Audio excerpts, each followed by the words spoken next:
When the Washington Redskins' Joe Theismann broke a scoreless tie against the New York Giants last week with this third-quarter touchdown pass to Ricky Thompson, it looked like the Skins were on their way to victory. But once again, turnovers. Once the great ally of the Redskins, but now reaching epidemic proportions with 10 in 2 games. Cost them the win. The final score, 17-7.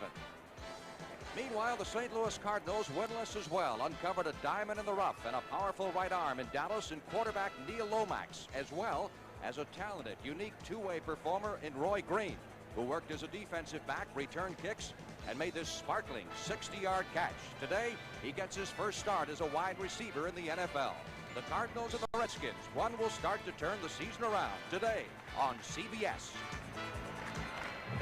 CBS Sports presents the National Football League.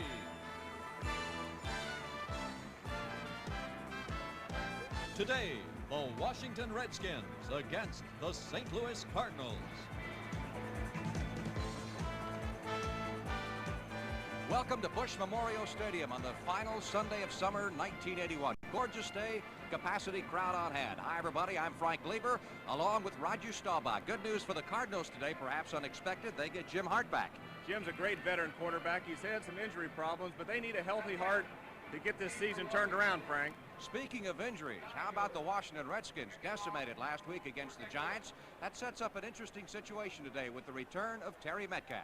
That's very ironic. Terry Metcalf has been a big play guy in this stadium. 3 years ago, he left St. Louis, and he's now with the Washington Redskins. They need a big day from him. We have 2 teams that are struggling, 2 teams that need a victory. It should be an interesting game. Neil O'Donoghue will kick off for the St. Louis Cardinals. As the Cardinals kick to the Redskins. Terry Metcalf from 5 yards deep in the end zone. You don't think he's anxious to play against his old teammates? Carries it out to the 20 where it'll be 1st and 10. Here's the Redskins. Offensive backs and receivers. You can see the changes there with Metcalf and Jackson in the backfield replacing Riggins and Washington, who are out with injuries. Change in the offensive line. Joe Jacoby at a guard position, replacing Russ Grimm, who was injured last week. 1st and 10. Redskins ball at their 20. Theismann has put it in the air 48 times in each of the Redskins' first 2 games, and it's only produced 2 touchdowns. Starts off on the ground with Jackson. Fumble on the fade, and the Cardinals recover. So again, the turnovers which have plagued the Redskins in their first 2 games. A critical fumble, and Lee Nelson making a big play for the St. Louis Cardinals, and the Cardinals come up with excellent field position. Here's the Cardinals offensive setup. One change in their starting lineup there. Wayne Morris in for Theodis Brown at a running back. Brown out with an ankle injury. Greg LaFleur is a newcomer. He's starting at tight end for Chris Combs after Combs had a so-so outing against Dallas. Great field position. Cardinals from their 35, and Hart comes out throwing. Roy Green, first down and out of bounds inside the 20, and we get a flag as well. So Roy Green making his first start ever in the NFL as a wide receiver. He didn't even play wide receiver in college. Have to go back to high school. Yeah, Roy's a defensive back by nature, but he's got quick feet. He's got good hands, and he makes a fine move here with those quick feet, and he gets a personal foul getting knocked out of bounds by Lamar Parrish, number 24.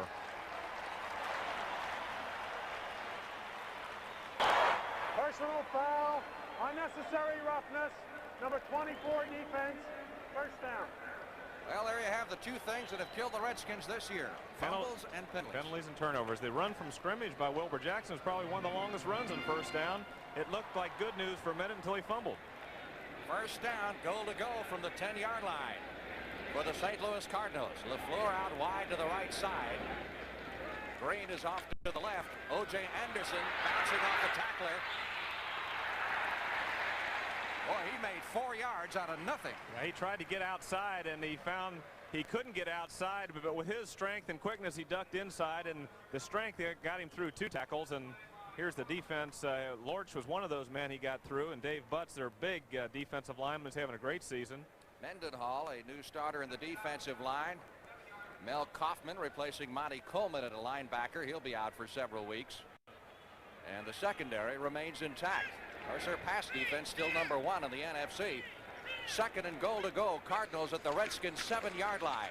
Anderson. A pickup of perhaps a yard by Neil Olkowitz, making the stop. Number 52, the middle linebacker, the Redskins, who had 12 unassisted tackles last week against the Giants. O.J. coming off a great year. In 1980 has had less success, picking up just over 130 yards rushing in his first 2 games. It's a man that's averaged about 90 yards throughout his career. It is 3rd and goal to go. Cardinals at the 7. What do you think, Roger? Well, this is the area that you're working basically your tight ends and your backs swinging over the goal line into that short area. Jim Hart had some confusion there. He started to call the play and changed his mind and called a timeout, and he's going to talk it over in the sidelines. And Hart moving remarkably well for a man who had minor surgery on his knee just 2 weeks ago. Timeout in St. Louis. Back in a moment. Here's to meeting new faces in new places. For that first day on the job, this Bud's for you. This Bud's for you. There's no one else who does it quite the way you do. So here's to you.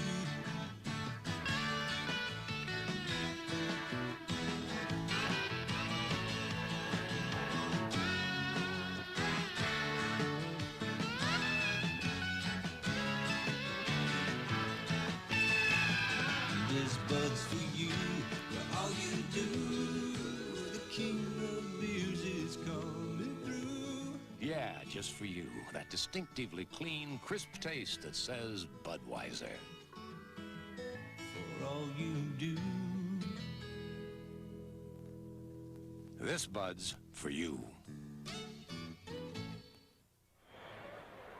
3rd down, goal to go for the St. Louis Cardinals as the Redskins defense digs in. Cardinals trying to capitalize on an early break, a fumble recovery, which put him in business at the 35. Willard Harrell is in the lineup in the backfield along with O.J. Anderson. Pat Chile in motion. Hart back to throw it. Swings it out, and Anderson can't handle it. He had 3 Redskins over there, but as strong as he is, you never know what might happen. Anderson used much more as a receiver this year. In the first 2 Cardinal games, he's caught 10 passes. Last year, he averaged catching just 2 passers or so a game. Well, the Redskins did a good job that time, Frank. They wouldn't have scored if Anderson would have caught the ball. He would have been hit immediately on about this 5 or 6 yard line. They need to get in the end zone. It was 3rd and goal, so they have to settle for the field goal here. O'Donohue with an effort from about 25 yards. Roger Worley in to spot it. Gorgeous day, as we said, in St. Louis. Temperature in the low 80s at the present time. Virtually no wind at all. Not a cloud in the sky. And a capacity house of 51,000 looking on. That's good. So the Cardinals get 3 out of the turnover by the Washington Redskins. And with 13-14 left in the opening period, it's 3-0. This car is out for a Sunday drive here at testing grounds in Ohio. It's the 1981 Honda Accord. With front-wheel drive, 4-wheel independent suspension, a 5-speed transmission, and rack and pinion steering. We've tested the Accord under grueling road conditions you wouldn't encounter in a month of Sundays. Because life isn't always a simple Sunday drive. Honda, we make it simple. 5, 4, 3, 2, 1. Let's go. Where? Sears said they'd install the muffler in an hour. An hour's up. Since when does an hour mean 60 minutes? Confidence, Karen. Confidence. Now, Sears will install the Musler muffler for $24.99 within 60 minutes of your authorization, or there's no labor charge. Ah, Mr. Carlson, 60 minutes on the nose. Well, I never doubted it for a second. For great value and fast service, you can count on Sears. Monday, Brentwood hosts a slumber party. I think that we should serve potato chips, pretzels, hot dog. Might I suggest a dry red wine? The deep man for the St. Louis Cardinals, Terry Metcalf, in the center of the three-man formation. O'Donohue kicking off, I should say, for the Redskins. And here comes Metcalf. 10-15 out to the 20. And dropped at the 22-yard line. Cardinals play the three men up front defensively, and three pretty good ones. Rush Brown, just a second-year man. That's interesting. Walking off the field, number 25 was in on that tackle. Number 25 does a little bit of everything. That's offense, defense, returns kicks, and he covers on kicks. He and Randy Love, number 40, are two excellent specialty team men in the league, and they're both on the Cardinals. 1st and 10. Redskins ball just beyond their 20-yard line. Joe Theismann calling the signals. And they go right back to Wilbur Jackson. And Jackson picks up good yardage out to the 27-yard line. Probably a very good move to get his confidence back, to give it right back to him. It is. He had a great preseason. Came to camp healthy. He's looked good in preseason. Riggins is hurt. He's got his chance now, and it's a good situation. He got 5 yards. 2nd and 5 is what the Redskins need. They need to get in that position where the defense is on edge. They can throw, pass, they can draw, they can screen here. You get 2nd, 8, 9, and you have to give your cards away, and you have to throw the football. So that's a good rush. They need more of that today on 1st down. On 2nd and 5, they stay on the ground, and Jackson looks like he's picked up the first. Tim Carney, number 56, making the stop. It's like Joe Gibbs is determined to run the football. The Redskins are dead last in the NFL in rushing offense this year. They've done nothing on the ground, and it's hurt them. Speaking of Joe Gibbs, he's finding out what it's like to be a head coach. Joe's got the yellow shirt on there. He's got his two signal callers, Bro and Bugle, exchanging. We don't know who is calling the signals. One's live and one's not alive. That's not literally. Would you care to rephrase it? From the 33-yard line, Jackson on his 3rd straight carry, driving hard, gets another 8. So the Redskins stay on the ground and are doing well here on this particular series. Curtis Greer, number 75, making the stop. Well, the Redskins, Frank, really have a game plan where Wilbur Jackson is a key ingredient in the game plan. I was told this before the game. They haven't used the fullback a great deal, but today they're putting a few extra plays in there, that counter move right there, and they have some outside plays to the fullback, and Jackson's going to be carrying the ball today. They want to establish that running game. 2nd and 2, and the Cardinals have now gone to a 4-man front. Jackson driving for the 1st down, and he'll be close. You notice the Redskins lining up with just the one running back.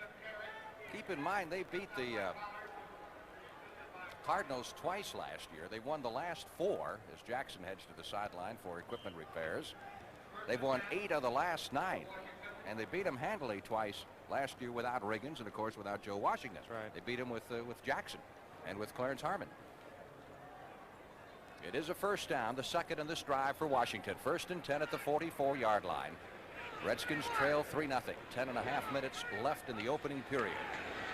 Theismann, first throw of the day, and he's got a wide open receiver. Out of bounds at the 35-yard line is Rick Walker, the tight end, number 88. And the Redskins have driven into Cardinal territory, have a 1st down at the 36. Rick Walker, number 88, is going into that open area. He's got a back out here. The linebacker comes up on the back, and you see Walker getting in that little empty zone there. That's kind of a banana route. He starts to go down the line and just breaks out a little bit into that seam, finds an open area, hoping the linebacker will come up on the back. If the linebacker goes back with him, Theismann lays it out to the outside. A banana route. That's a new one. That's a term, an old term from an old football player. From the 36-yard line, Jackson around the left side. It has some running room and run out of bounds near the 20-yard line as the Redskins have an impressive drive going, and even more important, most of it is on the ground. Well, we've got we're 5 minutes into the 1st quarter, and here's Jackson breaking the outside. He has now surpassed the leading rusher the last 2 weeks for the Redskins. John Riggins had 25 yards in the opening game, 28 in the game last week against the Giants, and Jackson already has 43 yards. So he's got a long ways to go today, and the rushing game has been improved. They've worked on it hard all week, and they've done something about it. Ball is at the Cardinal 23-yard line. 1st and 10. Third first down in this drive. Jackson again around the left side and down finally around the 15. Against Dallas 2 weeks ago, the Redskins did not have a single first down rushing, and against the Giants they had 3. I mean, they picked up more first downs prior to this game on penalties, and they have rushing. Well, St. Louis is looking at what Washington has done, and they have looked at passing. And they're confused now. The defense has not been working to the point where they've worked on the run all week, and it's hurting them. The St. Louis defense is confused, and the Redskin offense is moving at will on the ground. Officials have it marked at the 16. It is 2nd and a long 2 for the first down. They're going to keep trying that left side. He drops the ball. Who got it? Redskins I recover. believe the Redskins recover this one. Jeff Bostic, the center, making the recovery, number 53, Bostic, for the Redskins. And of course his brother is an offensive lineman for the St. Louis Cardinals, Joe Bostic, who starts at right guard. 3rd down, still a yard needed for the first down. Jackson has carried now 6 times and has picked up 51 yards. Big play here on 3rd and 1 from the 14. Jackson and Otis Wansley are the running backs. Wansley, the rookie free agent. They give it to Wilbur, and Jackson has the first down as he nears the 12-yard line with that charge over the right side. Good job by that young Redskins offensive line. Not much experience there, but they seem to be firing out pretty well. Doing a good job. The Cardinal linebackers in front 3 are not coordinated. They're just not in the right place. The Redskins are moving the ball around well on the ground. Different types, different plays. They're using 3 wide receivers and keeping a single back in the backfield in Jackson, and they're not throwing the ball. One pass, the rest of it's been on the ground. First down, 10 to go from the 12-yard line of the St. Louis Cardinals. Redskins trailing 3-0. Jackson up the middle, fighting his way down to the 6. You know, you're talking about the banana play. There's something else I want to ask you about that you were talking about earlier, but go ahead first. Well, that's a trap right here, right up the middle. The right guard pulled. Jackson came where he pulled from and had good blocking by Stark, and he just bowled his way for an extra few yards, and they've got a 2nd down on the 6-yard line. 2nd and 5. You said something yesterday about a waggle play that the Redskins use. Now, what is that? Well, it's a concept. They have a back in the flat and a receiver downfield, and the quarterback takes his choice. If the receiver's not open downfield, he lays it out in the flat, and he's got a guard or a tackle or a center pulling out in front of him. Here's Jackson. Flag down. He drives into the end zone, but a penalty marker was thrown on the play. That's in the holding area. When that official in that position throws the ball, he's seeing something in the interior part of the line, and usually it's a hold. And again, a penalty. Rises up and strikes down the Washington Redskins touchdown. No, Joe Gibbs is so concerned about the penalties this week that at one workout he brought an official out. Well, they had 11 penalties last week, and that prompted bringing the official into practice. So he Holding, is number 74, offense, 2nd down. This big George Stark, their one experienced lineman, got caught with a hold. But they have summarized the problem so far. Injuries and mistakes have been the key to the Redskins' slow start, and of course today they've got a key penalty, and they do have 1 turnover. 2nd and 14 now as the ball is back on the 17, and Theismann throwing it, drills it over the middle. Good pass, and Don Warren pulls it down at the 5, 3 yards short of the first down. And some boos rising from above, I think directed toward the inability of the Cardinals defense to stop the Redskins at this point. Theismann is 2 out of 2. Jackson already has 8 carries for 59 yards. Well, Theismann drilled that in. That was an excellent pass. It was between Favron, number 59, the linebacker, and Lee Nelson, the strong safety. The tight end Warren did a good move, turned inside, got the linebacker to freeze, and then turned outside quickly before the strong safety got over there, and Theismann drilled it on perfect timing. 3rd down, 3. Theismann again to Warren, stopped at the 4, short of the first down by a couple of yards. Now he got rid of this ball pretty quickly. The only chance he has is to look downfield another second. Let the linebackers drop off of Warren, but He didn't have Nelson react downfield, and Favron's over there also. It was just thrown too quickly out in the flat to get a touchdown. And they needed the touchdown, or at least to the 1-yard line for the first down, and they got neither. This will be a 22-yard effort by Mosley. He is 1 out of 3 this year. And his missed efforts, in fact, all of his field goal attempts have been from outside the 40-yard line. So this is far and away the closest shot he's had this year. And we are tied. Fine drive by the Redskins, most of it on the ground. 6 minutes, 1 second left to play in the opening period here at Bush Memorial Stadium in St. Louis. It's the Redskins 3 and the Cardinals 3. If your morning shave has turned into a nightmare, gotcha. Wake up to the exclusive twin-action Norelco Rotatract razor. Inside 3 floating heads, twin-action grips and raises hair up, then razors hair off, closer than ever. For twin blade closeness without a nick or cut, the twin-action Norelco Rotatract razor, cord or rechargeable. Because for close shaves, there's no action like twin action. You know, as soon as you settle into the leather-trimmed bucket seat and shift into first, Cimarron is a new kind of Cadillac for a new kind of Cadillac owner. With front-wheel drive, rack and pinion steering, and Cadillac's exclusively tuned touring suspension. Plus the best mileage estimates in Cadillac history.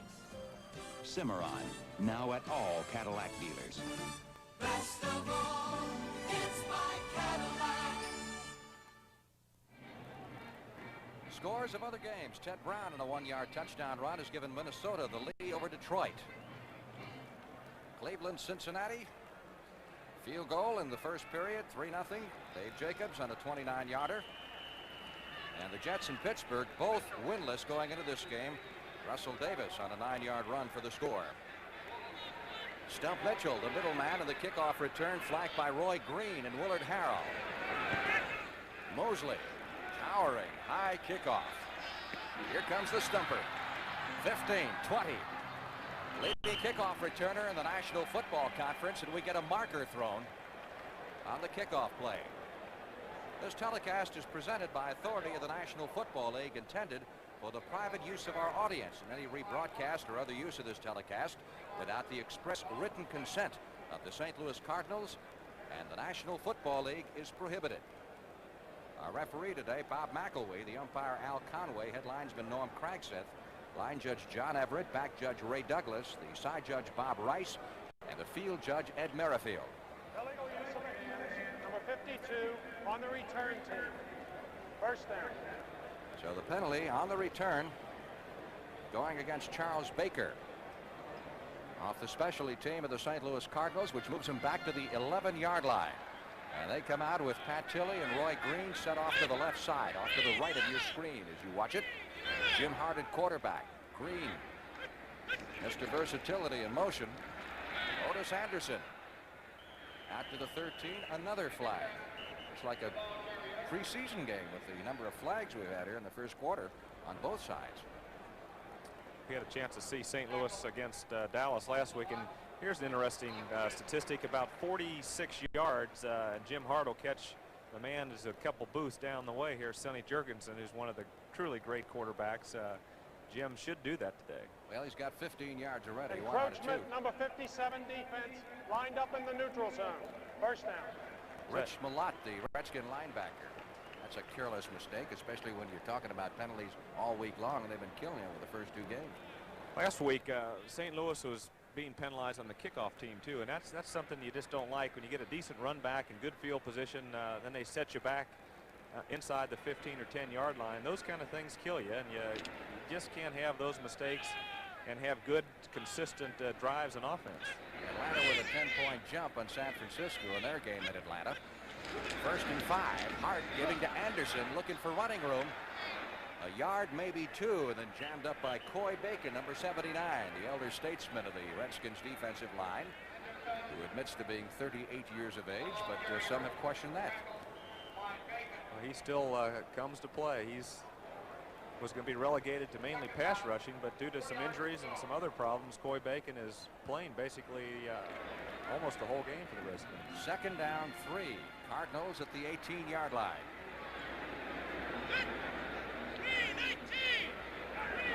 Pat Tilley in motion. Jim Hart calling those signals. Wayne Morris trying to get outside and does. Picks up the first and down the sidelines to the 27-yard line. First down. Wayne Morris starting today in place of the injured Theodis Brown. A great versatile back for the St. Louis Cardinals. Good move by Wayne Morris here. It's a handoff. He looks like he's got some problems. He makes a little dip inside right there. Deerdorf does a good job holding his block on big Matt Mendenhall, and Morris gets to the outside and shows some speed down the sideline. First down for the Cardinals at their 27-yard line after a pickup of 9 yards on the play. Morris figures for last year, averaging just under 4 yards per carry. Score is tied at 3. Nice fake by Hart, and he sends it out for Green. Green got behind his man, in this case the bird, Joe Lavender, and not a very good pass thrown by Hart. No, if the field was wider it would have been all right, but that was definitely thrown out of bounds. I would say Roy Green had a step on him and a perfect pass, and he could have caught it. Hart has worked out most of this week, shared the duties with Neil Lomax, who started against Dallas last week. Miami got a 42-yard field goal from Uwe van Schamen to get the jump on Houston in their game down at the Astrodome. Jim Hart in his 16th year in the National Football League. Every time he throws a pass, completes one, sets Cardinal club records, and of course he's moving up in the NFL records as well. 2nd and 10 from the 26. On the delay, Anderson out to the 30-yard line. A pickup of 3. It'll be 2nd down, 7. Anderson's had a couple of 100-yard performances against the Redskins in his 2-year career, but he has never rushed for a touchdown against Washington in 83 carries. Well, the Redskins have had the Cardinals number 9 out of the last 10 times, and they've pretty well shut down the Cardinals' strengths when they've played them. Last year it was the passing game, and really held Anderson intact considering what Anderson's capable of doing. 3rd down. Cardinals need 7 for the first down from their 30. Tilley in motion. Hart. Blitz is on. The pass is blocked. Now it could have been Butts, number 65, who blew through there. We've talked about homecoming for Metcalf. It's also a homecoming for number 65, Big Dave Butts. Dave Butts was traded to Washington. One of the interesting trades. Washington gave up 2 first rounds and a 2nd. Dave Butts is a fine football player. He's tough against the run. He's big, and he's been playing well. To give up 2 firsts and a 2nd, you question, but it was a big trade. One of the biggest in the league. That was in the George Allen days. Birdsong back to do the punting. And Virgil Say, the rookie. Deep man standing on about his 25-yard line. Fair catch. Say pulls it down at the 35-yard line. Butts, of course, 6'7", so he's blocked a pass or 2 in his day. He's one of the big people in football. Here he comes in on this last pass that Jim Hart was trying to get into Pat Tilley, and he makes a move. It's a kind of a loop. Mendenhall's coming inside, number 76, and Butts loops around him, going to the outside, hoping to get the Cardinals confused. The protection was pretty good, but he jumped at the right time and knocked the ball down. 4 minutes left in the opening period, and the score is tied at 3. Polaroid sun camera is a new system with a piece of the sun inside. It can turn bad light into good pictures. What's wrong with that, son? It's never where you want it. Like now. See, you've never been so sure of an instant picture. Perfect. What's it do in good light? Then it uses just enough of its own light to touch up the small shadows. You use it on every shot. It can make any picture better. I'll buy that. They're going fast, folks. Never been so sure. At GMC, we've been all about trucks for over 75 years. In fact, it seems that whenever a truck job comes along, there's a GMC dealer with a truck to do it. Big, small, and in-between size GMCs, shouldering the load and keeping an eye on costs. Like our new 82 trucks with a new 6.2-liter diesel engine, available in full-size pickups, Suburbans, and four-wheel drive Jimmys. Offering a full line of trucks is our full-time job at GMC, because trucks are what we're all about. Saturday, catch the Love Bug on the premiere of Walt Disney, starring Dean Jones and Michelle Lee. It's freewheeling fun with the Love Bug on Walt Disney Saturday. Frank Lieber with Roger Staubach. Bush Memorial Stadium in St. Louis. 4:03 left in the opening period. Score tied at 3. And the Redskins have the football after the 35-yard punt by Birdsong. 1st and 10 at their 35. Theismann with good protection drills it and finds his receiver for the first down. He's been on target. Ricky Thompson, who scored the touchdown for the Redskins last week against the New York Giants, picks up the first at the 48. We got a play action here. Theismann fakes to Wilbur Jackson. He's got 2 tight ends in the game, so Jackson can basically run to either side, and that's why they were having success before. This time he fakes it to Jackson, holds the linebackers, and lets Monk get in front of Ricky Thompson get in front of Tim Collier. He's got Greg McCrary in there at tight end, who just come in on this play. Jackson taking the handoff and continues to drive forward, picking up some excellent yardage on the ground as he moves it into Cardinal territory at the 45-yard line. Falcons are really pouring it on San Francisco. This is still in the opening period, and Atlanta leads it 17-0.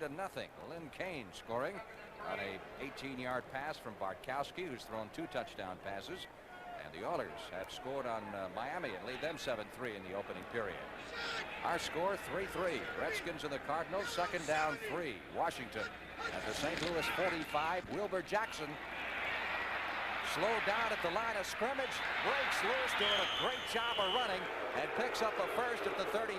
And you can hear the boos now for the shoddy tackling on the part of the Cardinals. Nevertheless, you got to give Jackson some credit. Really a lot of credit there. And of course, this is a different Redskin football team here running the ball. Here's Jackson going outside. Charlie Baker, number 52, breaks through right here. He has him stopped, but Jackson has enough acceleration to get back inside, and Dawson, 73, misses him. And finally, Pollard, number 82, all the way from the other side, brings him down, or he would have scored. 1st and 10. Nose of the football just inside the Cardinal 34-yard line. Wansley on a flea flicker, back to Theismann, throws long, and that's 6 points. Ricky Thompson. That's the oldest play in the books, the flea flicker.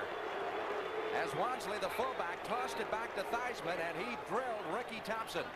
Actually, he had 2 men wide open. Art Monk was also wide open coming down the near sidelines. Well, here's the play. It's a handoff to the fullback right here.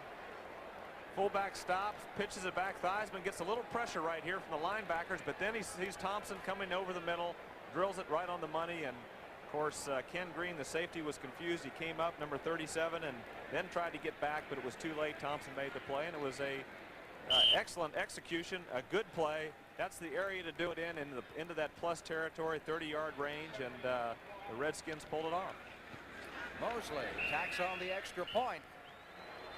And the Redskins offense, which has been invisible the first 2 weeks of the season, showing signs of coming to life today against the St. Louis Cardinals.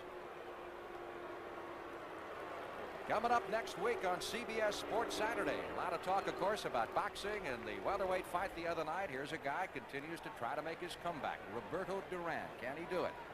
That's a great story. Duran came back in his last fight, looked good. He's got another shot here before I guess the big rematch someday with Sugar Ray. But Duran is a gritty, tough fighter, and it should be a great boxing match. Luigi Menchilo is his opponent. He's the European welterweight champion from Italy, and a good one. There's Jim Hannafin, the head coach of the St. Louis Cardinals, with the headset. Interesting story, too, about Hannafin and about Joe Gibbs, who coached here in St. Louis together under Don Coryell. They were together here for 3 or 4 years, and in San Diego, they were together a year. You know, Gibbs today is showing what he's made of. He's a great offensive coach, and I think based on what we know about him, have met him, he's going to be a fine football coach in Washington. He's making some adjustments today. He's changing some philosophy, using 2 tight ends, 2 wide receivers, a fullback. They've come in to run the football, which goes against Air Gibbs, but they're doing a good job of it. High kick and rather short this time. Stump Mitchell. That was high enough to signal for a fair catch. 15-20. 25-30.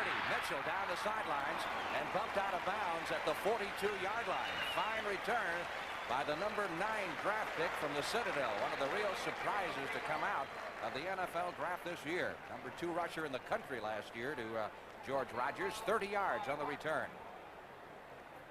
This Redskins specialty team has always had a great reputation. I don't believe this year they're playing as well as they have in the past. They're making some mistakes. There's been some penalties, some turnovers, some fumbles, and they've let teams get out of trouble more so than an old Redskin specialty team has done in the past. 1st and 10, Cardinals at their 42-yard line. Jim Hart back to throw it. Protection is good. Down the middle it comes, and that is good for 6 points to Roy Green. Boy, you put that one on the money, Frank.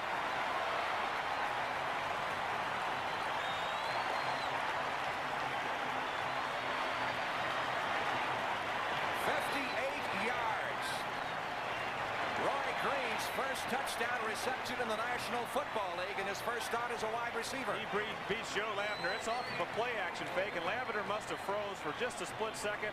Green gets behind him, and Hart leads him. Lavender started to catch up with the ball, made Green run for the ball, and he did. He ran for it. He caught it. Excellent play. Good throw off of a fine play action fake. 58 yards on the touchdown. And O'Donohue will try to tie it up here with 1:45, and he has it blocked. So the Redskins maintain their lead at 10-9 as the block came up the middle. Roy Green, he's quite a story today, as we outlined at the start of the show. Roy Green, number 25. Going down, the play action fake is right here. Lavender looks into the backfield for one split second, but Green's speed, he's very fast. He gets behind Lavender. Lavender can't catch him. The ball's thrown in stride. Lavender starts to catch up. They're looking for it, but the ball's thrown in stride, and Green makes the catch. And good concentration. Jim Hart likes Roy Green. He says he's a defensive back. As far as his attitude, he's nasty.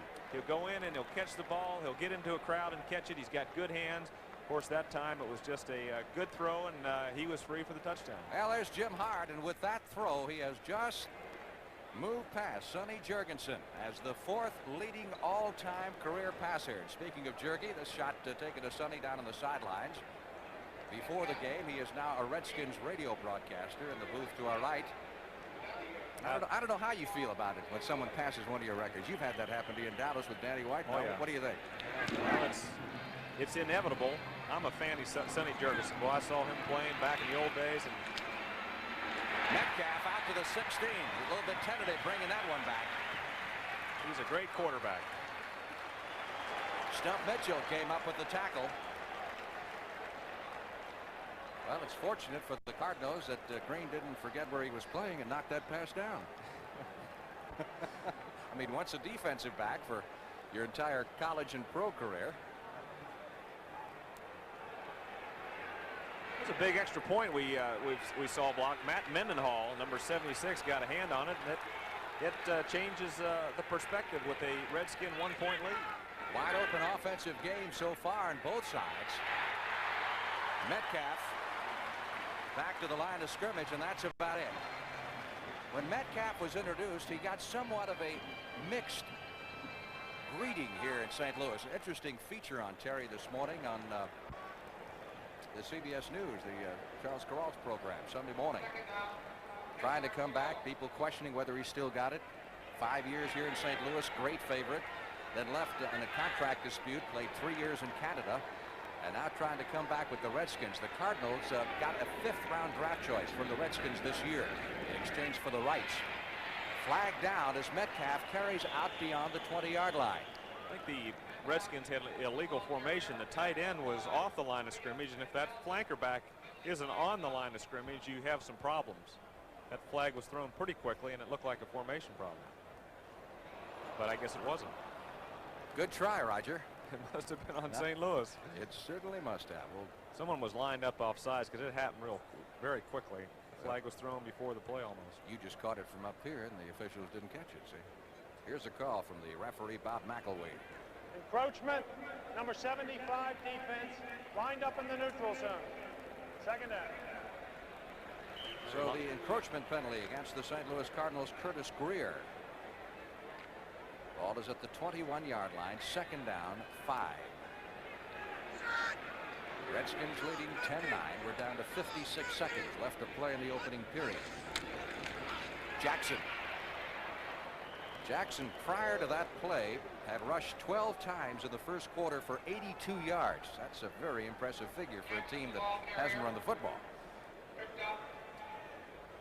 That's another first down. Wilbur Jackson, of course, obtained from San Francisco. Cost the Skins a couple of draft choices last year when they didn't have Riggins with him. Theismann hadn't done badly either. He's using his people real well, hitting those tight ends in the seam, and he's 5 for 5. First and 10 from the 27-yard line. Wilbur Jackson stopped this time after a pickup of just a couple of yards short of the 30-yard line. Of course, the Redskins have, on the first part of this drive, used the 2 running backs at the same time, Jackson and Metcalf, 2 wide receivers, a tight end. They've gone back to what was successful early in the game of using 2 tight ends, 2 wide receivers, and having Jackson back in the backfield. That's been a good formation for him. Jackson can pick his way. He's got a tight end on each side. He can run to either side, and he can pick his way. And we have a injured Cardinal on the field right now. That's Eric Williams, one of the inside linebackers, number 55. We're perusing the press guide, and I noticed he named his son after J.V. Kane. They were very close, good friends. J.V. Kane was a #1 draft choice of the Cardinals, and he had an untimely death in training camp. A great tight end, an excellent tight end, was coming back from some surgery and was looking good in training camp, and died on the field. And it was a tremendous loss to the Cardinals, losing a fine person, and Eric named his son after J.V. Well, that's something you got to be familiar with, the old smelling salts treatment. That'll do it for you, won't it? You've had that a few times. A few times. Sometimes it worked, and sometimes it didn't. But it's not a knee or it's not a shoulder, and Coach Landry said, well, it's only his head when it happened to me. I don't know what only his head. That's right.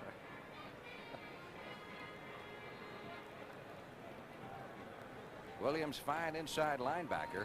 Wonder why they nicknamed him Red. Can't understand why. Appears to be all right. He'll come out for a breather for a couple of plays or so. And E.J. Jr., number 54, the #1 draft pick of the Cardinals, has replaced him. Jim Hannafin. They got off to a lousy start last year, wound up 5-11. Hannafin trying to prevent it from happening this year. That's the end of the first quarter as the gun sounds with the score. The Redskins 10 and the Cardinals 9.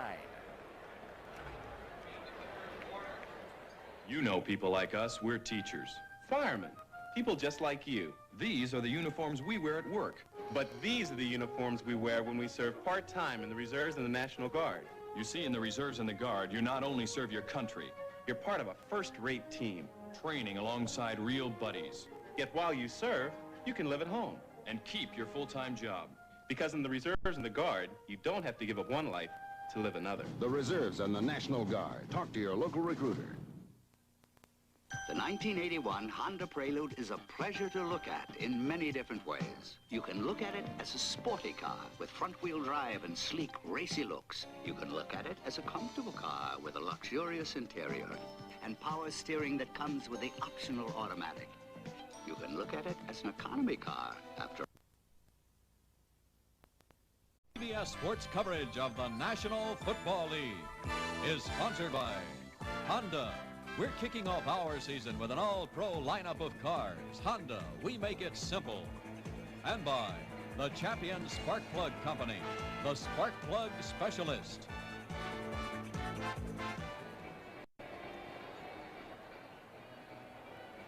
Frank Lever with Roger Staubach at Bush Memorial Stadium in St. Louis as we head into the second period. It is 2nd and 8 with the ball at the 29-yard line of the Washington Redskins. Now, you and I saw the Redskins against the Cowboys a couple of weeks ago. Are they showing a lot of different things today, Roger? Well, this is the big formation here. You've got the 2 wide receivers and 2 tight ends and Wilbur Jackson in the backfield. One setback. That's Jackson, and he's been very busy on the receiving end of that pass. Looking for some blocking help and struggling forward near the first down, but just short of it at the 35-yard line. Curtis Greer, number 75, made the stop. Big #1 draft choice a year ago out of Michigan. So Jackson with a very busy afternoon. As Roger mentioned, he had an outstanding preseason, but John Riggins was anointed with the #1 job. Riggins came down with a knee hurt last week against the New York Giants. Jackson getting a big opportunity and making the most of it thus far as he's approaching the 100-yard rushing mark individually. On 3rd and 2, Jackson stopped short this time. Virtually no gain, not close enough for the first down. And the Cardinals will have to punt. You know, Jackson has almost picked up as much yardage rushing as the Redskins had for their first 2 games. That's exactly right. He's done an excellent job running the football, and they're blocking good at the point of attack. He's got the ability with those 2 tight ends to run to either side, and the blocking's been good, and he's been picking his way. We'll keep you abreast of other scores throughout the course of the afternoon. San Francisco has finally scored on Atlanta. Stump Mitchell is the deep man standing at the 20, and Mike Connell to do the punting for the Washington Redskins standing on his 20.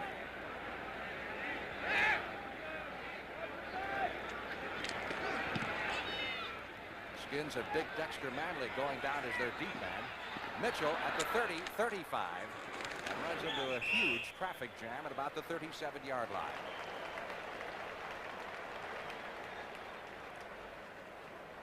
And St. Louis goes to the offense once again. 1st and 10. Redskins leading the Cardinals by a margin of a blocked extra point. This is the idea behind the IBM Electronic 75 typewriter. To help secretaries be more productive automatically. It has automatic retyping and revision, automatic centering and underlining, automatic erasing and column layout. The IBM Electronic 75 typewriter. It saves time, and whatever saves time is more productive, automatically. Miss Jones, are these your gloves? He was as practical as any of us, but he hid it well. Behind a certain flair and style of living, even the car he drove, a 1982 Cutlass Supreme. An Oldsmobile Cutlass Supreme. To the casual observer, it was the epitome of style, offering no visible clue as to how practical the man who owned it really was. You see, he knew. Even today, there's still room to do it with style. Why is television the way it is? Some answers from Hollywood and Madison Avenue when 60 Minutes unveils a brand new story tonight on CBS. Cardinals 1st and 10 from their 38-yard line. Cardinals been wrapped a lot because of the lack of success of their drafts in recent years, but in the last 2 or 3, they have really come along. Some excellent personnel out of those drafts. Jim Hart is at 2 of his first 5 throws so far. Dave Stieff, number 84, in motion, and the big man, O.J. Anderson, gets the call. Gets a yard. I believe he's a marked man today. Talking about the draft, though, out of the 79 draft, of course, that's where Anderson came. The first 5 picks of the Cardinals are now starters. Out of the 80 draft, they have 7 players left on the team. And they have 9 rookies out of this year's draft on the team. So they've kind of turned around in that area. It's been a big difference. When you see a running back like Anderson going up that line of scrimmage and having to shift gears so many times, something is not going right in the running game. The blocking is breaking down, or the Redskins are doing a good job on defense. He's not running straight ahead. He's juking too much at the line of scrimmage. That's a good point. 2nd down 9. Hart goes to the air. Pass is incomplete, intended for the tight end LaFleur at about the 50-yard line. Hard throw, but catchable. Neil Okowitz, the middle linebacker, defending. Redskins are very thin at the linebacker position, particularly since they lost Monty Coleman last week, who was perhaps their best linebacker. Monty Coleman's developing into one of the best linebackers in the NFL. He's got great speed, good range. He's getting some experience now, and they're going to miss him for a few weeks. 3rd down 9. Jim Hannafin spent a lot of extra time with the Cardinals offensive line this week. They've had their problems first couple of games, despite the fact they're pretty much a veteran outfit. As far, it hasn't paid off that well. Hart out of the pocket, hits Anderson over the middle at the 50. Rich Malott, number 57, grabbed hold of his jersey. He's a tough man to tackle just by the jersey. That's a first down at the 46 of Washington. There was a little confusion. Anderson went in motion out to the left. Malott started to go out, then he hesitated, then he went back out, and he had Anderson man-to-man, but there was some confusion. But Malott had to take him, and of course the play was set up well, and Hart hit him on the numbers. 16 yards in the OJ pickup. is saying something to Malott. What do you think he said? I wouldn't say anything until the game was over, to tell you the truth. First down, Cardinals driving at the Redskin 44-yard line, trailing 10-9 in the second period. Wayne Morris bumps it outside, cuts back in, takes it inside the 40 to the 39, and a They're yellow going to flag. get Dave Steefe out there, number 84, kind of walked around the linebacker and pushed him in the back. Joe Sensor just got a 5-yard touchdown pass from Tommy Kramer. They get 14-0. So it goes against the Cardinals, and a huge groan goes up from this capacity crowd of 51,000. That was unnecessary too, because Morris really didn't get any use out of that push block, and he pushed him in the back. It's kind of a late block.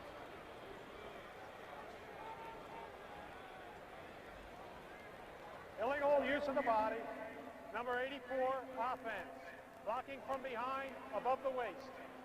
And that tells the story pretty well. Moves the football back to the 49-yard line of the Cardinals end of the field. And it is now first down and 16.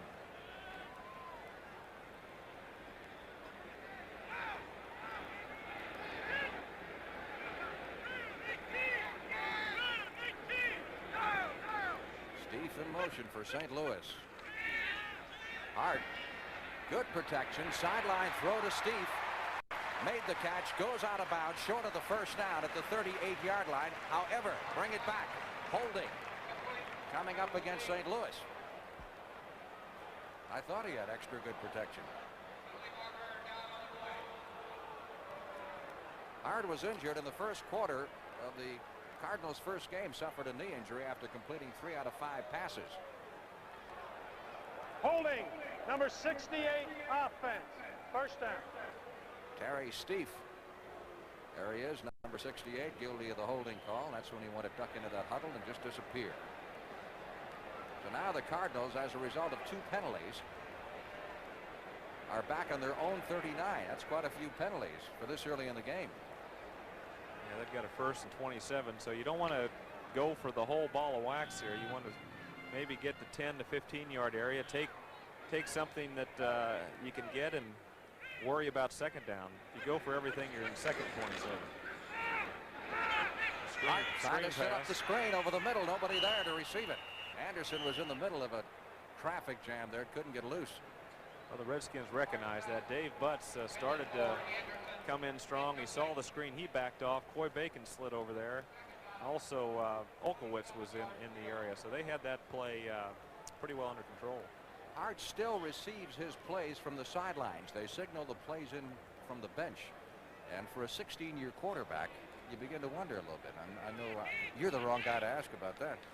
I'm a big believer in the quarterback calling the plays, but that's not the philosophy overall in the NFL.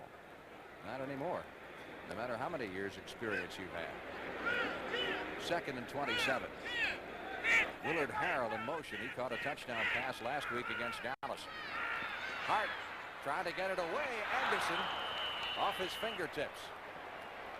Appears to be, well, I think Anderson is complaining to the officials now that he was held up at the line of scrimmage and couldn't move out. But no penalty call on this one. Dexter Manley, number 72, even though it was a screen, someone released him too quickly. There was too much pressure too quickly on Hart. And someone covered up there at the line of scrimmage for the screen. So the Redskins had pressure, plus they had someone there to take the screen away.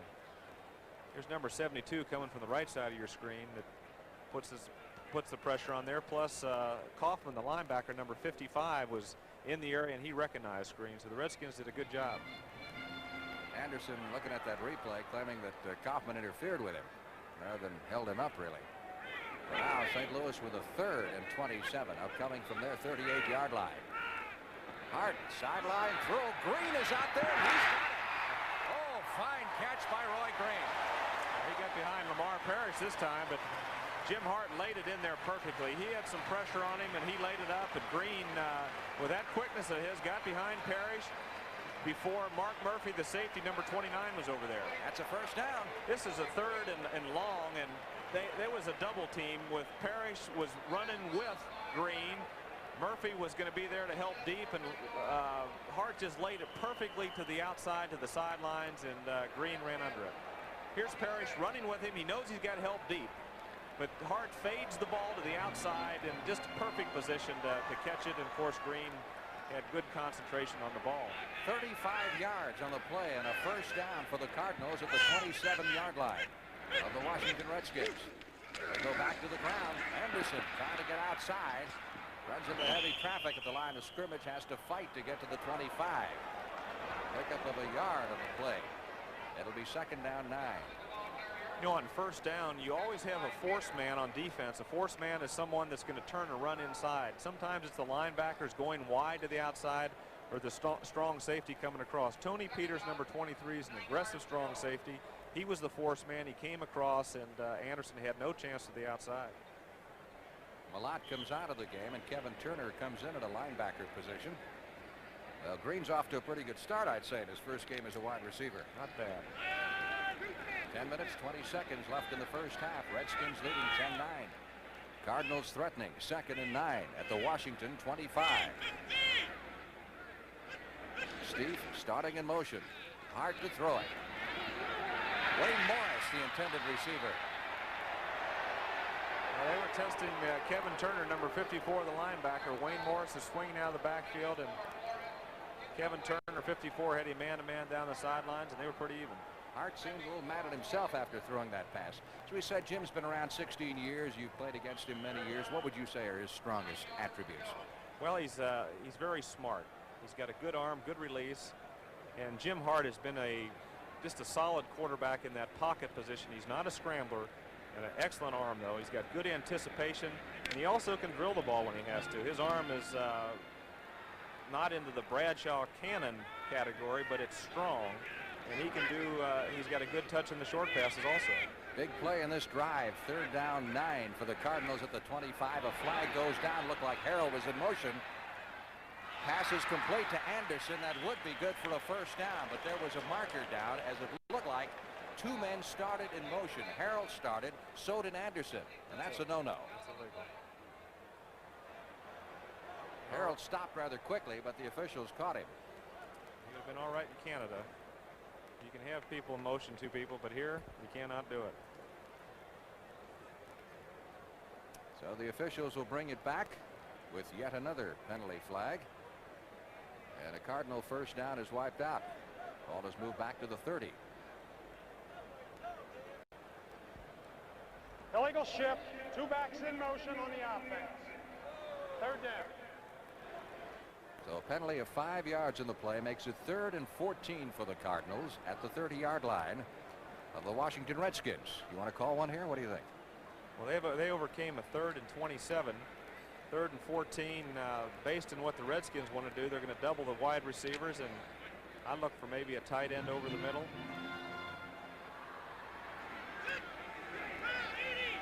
I don't know, Roy Green's a good back. Boy, he's going. Green was flanked off to the right. Hart's in trouble, gets it away, but can't put anything on it. Jim Hart mentioned one of the things the Cardinals had to do was to beat the Redskin blitz on 3rd down, and sure enough, that time it was a blitz. There was pressure immediately by Rich Malott, number 57, and Hart didn't have much of a chance. His receivers were man-to-man downfield. It's number 57 coming in on the blitz, and also Kevin Turner, 54, and they just applied too much pressure, and that was it. This will be a 47-yard attempt by Neil O'Donoghue to put the Cardinals back in the lead. And an extra point blocked earlier. This one is long enough. It is good.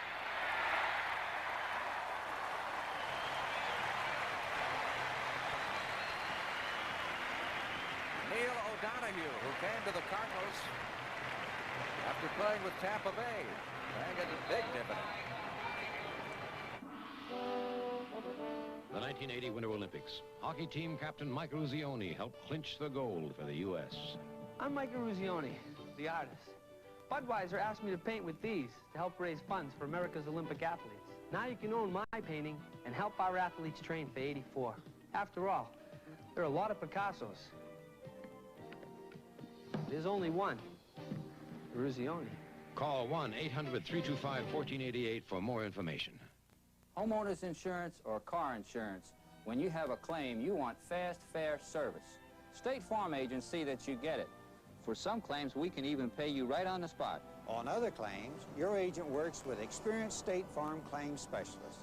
Whether it's a homeowner's claim or a dent in your fender, we work as a team to give you fast, fair service. State Farm teamwork. It takes the hassle out of claims.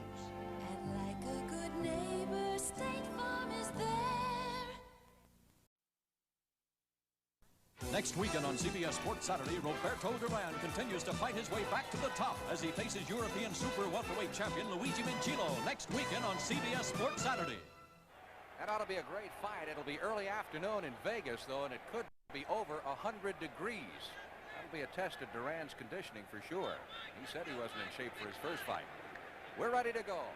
Neil O'Donoghue will kick off for the St. Louis Cardinals, who are back in the lead 12-10 with 9:49 left in the first half. Terry Metcalf in the center of that receiving formation. Fumble inside the 5. Metcalf picked it up after Nelms fumbled it, and Metcalf is drilled at the 11-yard line. Well, he was drilled. He went down fast in the stock market, Frank. He was really hit. Stump Mitchell, number 30 on the stop.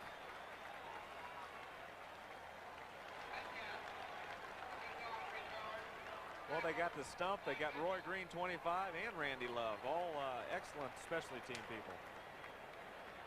Nelms, of course, playing with a fractured thumb that he hurt in the final preseason game. He's had trouble hanging onto the football. Came up with a critical fumble last week against the Giants. So poor field position for the Redskins as they start this drive from the 11. Ricky Thompson, who's been very evident this afternoon, out to the 16-yard line for a pickup of 5. This is where you quarterbacks like to have it, don't you? 2nd and 5. 2nd and 5. You can do anything you want to do, and the defense is the one that's got the pressure on them. 2nd, 8 or 9, the offense has the pressure on them. San Francisco closing in on Atlanta a little bit after the Falcons were up 17-0 in the first quarter. San Francisco has shaped it to 17-10. 2nd and 5. Joe Theismann. He put it in the air 48 times last week. He's a perfect 7 out of 7 today. Jackson. Nothing. Well, there's E.J. Jr., Frank.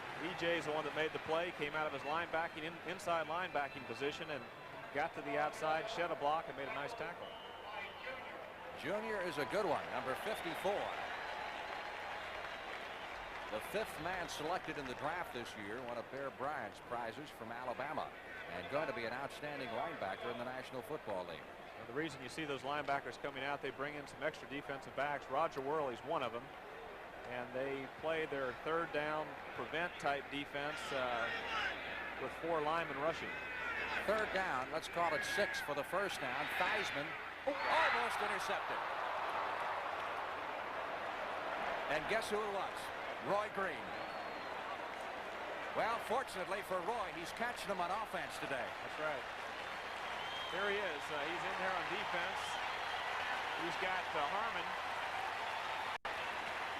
man-to-man, and the ball's thrown behind him, so it was not a good throw. But Roy Green also had a chance for an interception. I don't know how many years you have to go back to find a guy who's gone both ways. Of course, he's not going all the way on defense. Mike Connell to punt, and Mitchell is the deep man standing at about the 45.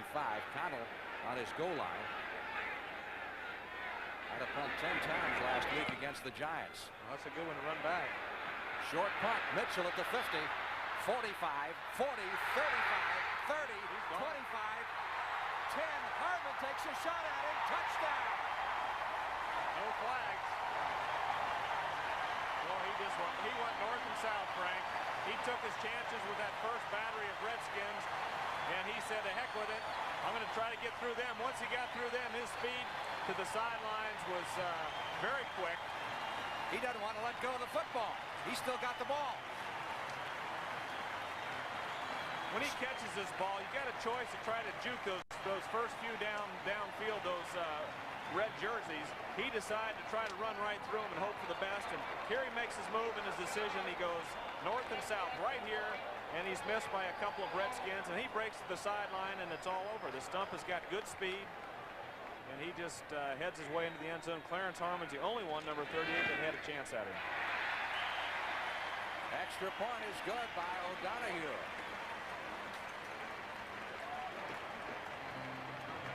And the Cardinals now lead the Redskins 19-10 with 7:58 left in the first half. Yes, I'm responsible for the quality of the engine that comes out of here.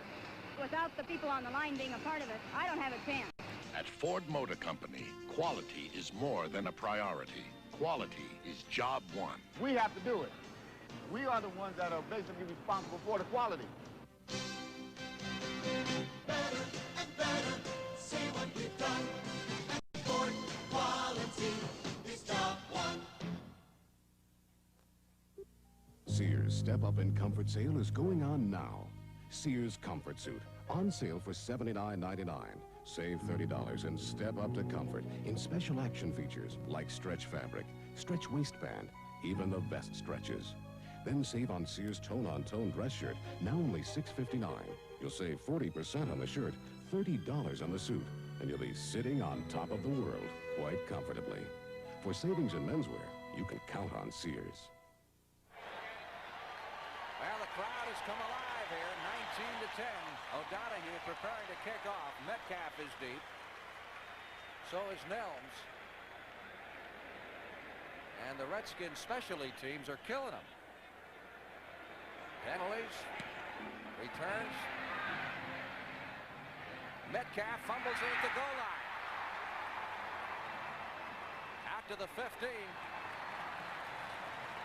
We could show you one more angle of that punt return of Stump Mitchell's, and I think he scores on this one too. Livonia Mitchell, better known as the Stump. Catches this. It's a kind of a short punt. He makes his move right here. Goes by Jeff Bosick, number 53. Breaks to the outside, and there's no race for Connell, but Harmon's the only one that had a chance, and Stump showed a little speed there at the end. And a little emotion as well. Young man from the Citadel.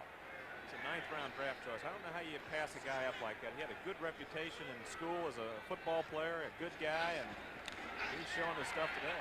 Jackson bounces off Tim Collier and gets outside beyond the 20-yard line. Of course, the computer, I'm sure, spit the Stump out because he's only 5'9". That's right. With all those fancy computers, the one thing they have yet to figure out that a computer can't measure is a guy's heart and his determination to play the game. Right, there's the intangibles that computer can't measure, and Stump has got those intangibles. He's been a fine running back in preseason. Did an excellent job coming out of that I formation in place of Otis Anderson. So he's not only a specialty man, they like him as a runner also. Theismann looks left, throws right. That's Monk. Monk breaks a tackle at the 50. Foot race to the goal line. He's at the 20 and he's gone.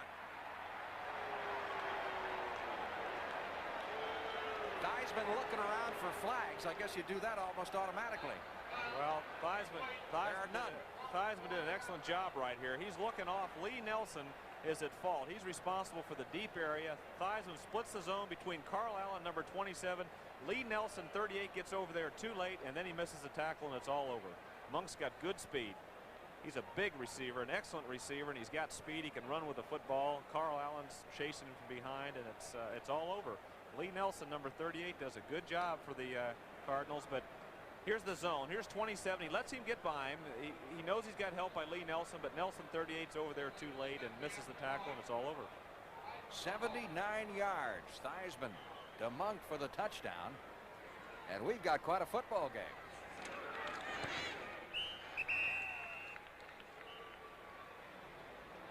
Mosley tacking on the extra point. Cardinals 19. And the Redskins 17. And Roger and I'll be back in just a moment. Stuttgart, West Germany.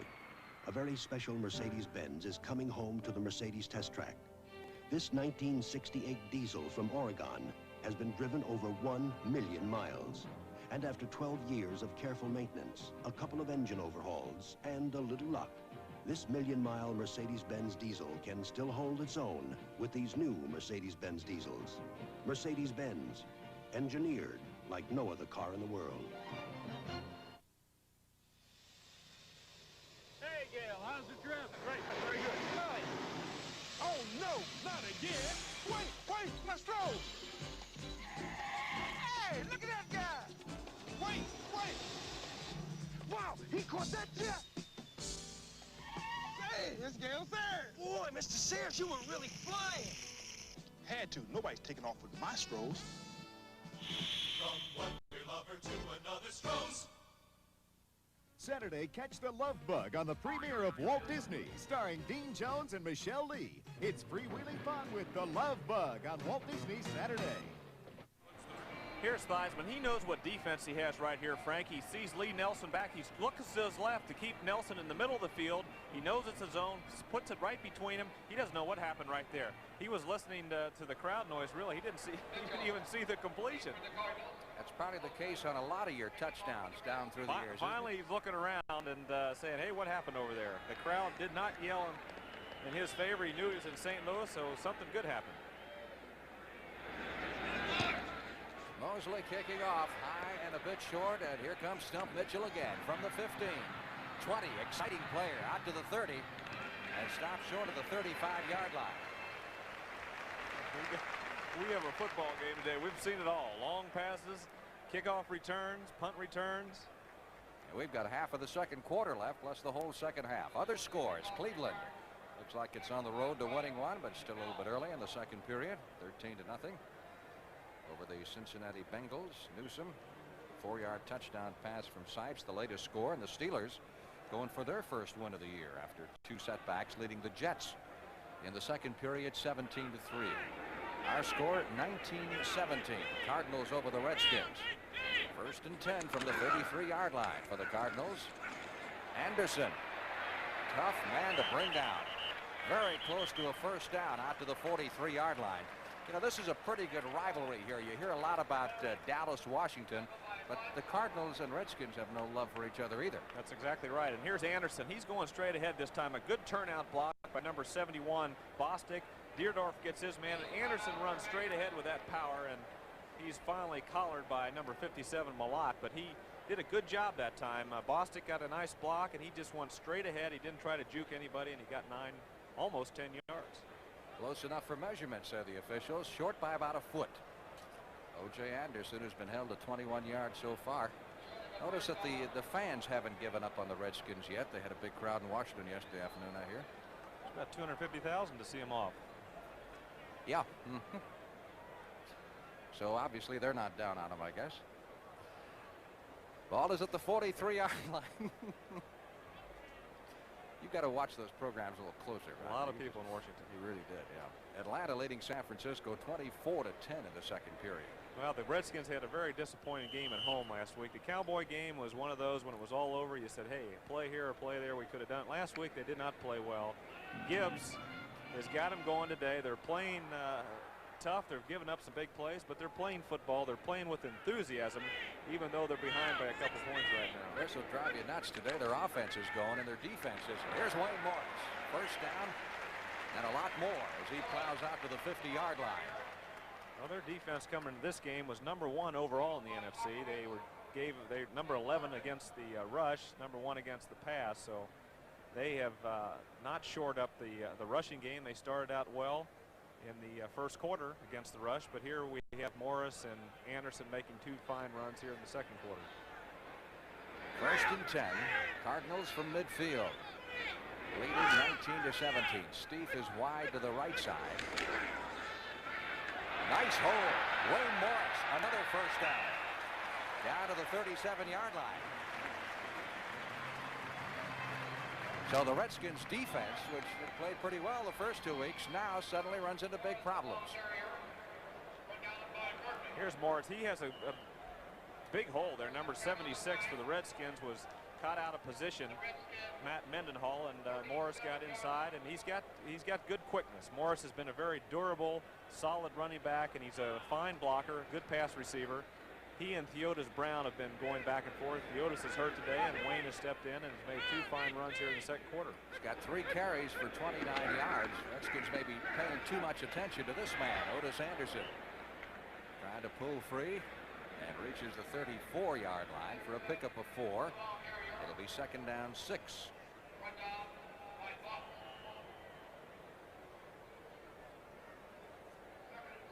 Otis Anderson. He's got to have the biggest running pads in, shoulder pads in pro football. I mean, those are bigger than any lineman I've ever seen. He might just have bigger shoulders than anybody in pro football. That may have a lot to do with it. He's big. Upper body is big. Good strength in the upper body. Officials mark it at the 34, so call it only a pickup of 3. Second down 7. Morris. Boy, Dave Butts did an excellent job there, Frank. He wasn't faked by anything. Otis Anderson went to the outside, and they faked a little pitch and an inside handoff, and Dave Butts, number 65, just made a good, solid, experienced professional move and fine tackle. Coming up next week, another fine schedule of NFL games on CBS. Depending on where you happen to be, you'll be watching a doubleheader. Redskins, of course, will be at Philadelphia.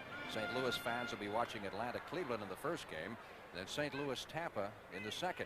And, of course, right after this game today, we've got the New Orleans Saints and the New York Giants. On 3rd and 7. Crowd wants the interference call, and they get it. Tony Peters, I think he would have got away with this, Frank, if he hadn't put that right arm on the shoulder. Now, the referee in the middle of the field did not call it. The one from this side did call it.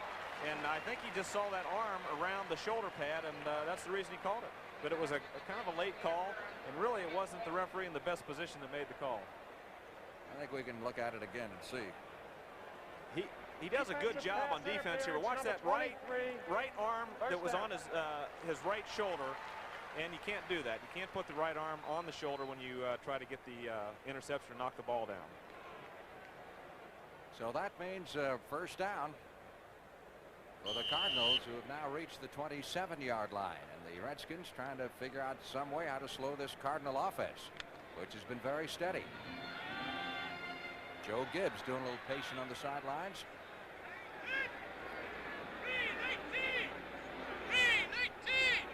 Anderson and Morris, the setbacks behind Jim Hart. Anderson upended at the line of scrimmage. Good defense that time on the left side of the Redskins line. Stopping Anderson cold. Matt Mendenhall, number 76, leading the charge. Here's a battle of unbeatens. Kansas City, surprise team in the NFL this year, has a touchdown edge on San Diego in the first period. And Miami has forged ahead of Houston. Talk about surprise teams. I don't think anybody expected the Dolphins to look quite as good as they have in the early going. A tribute perhaps to Don Shula and his coaching ability. 2nd and 10. 2:50 left to go in the half. 19-17. Cardinals lead it.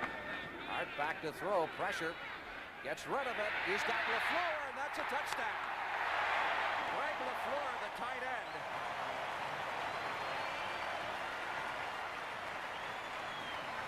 Jim Hart is putting the ball right in some very tight situations. An excellent throw by number 17 there, who's now number 4 on the all-time passing list. But he pumps a little over there to the left. He has LaFleur down the middle. He tries to get the safety. Watch that pump there, and bam, right over the middle. And it's Oklowitz has him man-to-man, but by that pump prevented Lavender from getting over there helping on the play. And Hart did an excellent job. Looked off the deep secondary and put LaFleur man-to-man on number 52, the linebacker, and LaFleur got behind him for the touchdown. 27 yards on the touchdown pass. Jim Hart to the tight end, Greg LaFleur. Donahue tacks on the extra point. And with 2 minutes and 39 seconds left to play in the first half, the Cardinals lead the Redskins 26-17. Touch. Now Canon gives it a new meaning with the One Touch, the Canon NP120 copier. There isn't even a power switch. Just touch and copying begins instantly. You get 12 copies a minute on plain paper, without wasted time or energy. The low-cost Canon NP120, the One Touch. Turning it off is even simpler. No touch. Call toll-free for information, or contact your Canon dealer.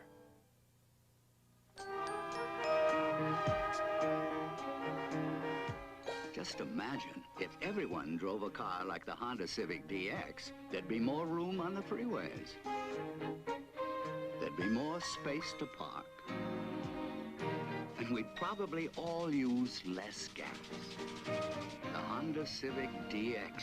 It could make life a lot simpler. Honda, we make it simple. You think Jim Hart doesn't get excited after 16 years in the league? Watch it. Here's that veteran. Watch this pump right there. That really made the play, and then he just laid it down the middle, and he gets excited right here. Jim Hart is a competitor. He wants this team to win. He wants to get on the track, and he is ecstatic right there. O'Donohue kicks off for St. Louis. Terry Metcalf, 2 yards deep. Out to the 15, 20, and a flag at the 23-yard line. And normally that would be a clip, something in that area. Illegal use of hands, preliminary indication against the Redskins. They can't get away. They're going to have an official at every practice to keep this. Well, you can't do that. That just that kills your drives. You start from such a tough field position each time. You got a long ways to go. That gives you the opportunity to make more mistakes on a long drive. And it's nice to get up around the 25-yard line and start a drive. But this kind of hurts you and also limits you to what you can do. Use of the body, blocking from behind, above the waist. 72 on the return team. First down.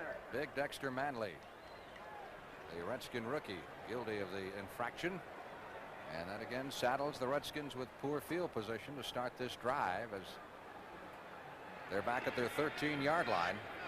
2.5 minutes remaining in the first half. Theismann is 8 out of 9.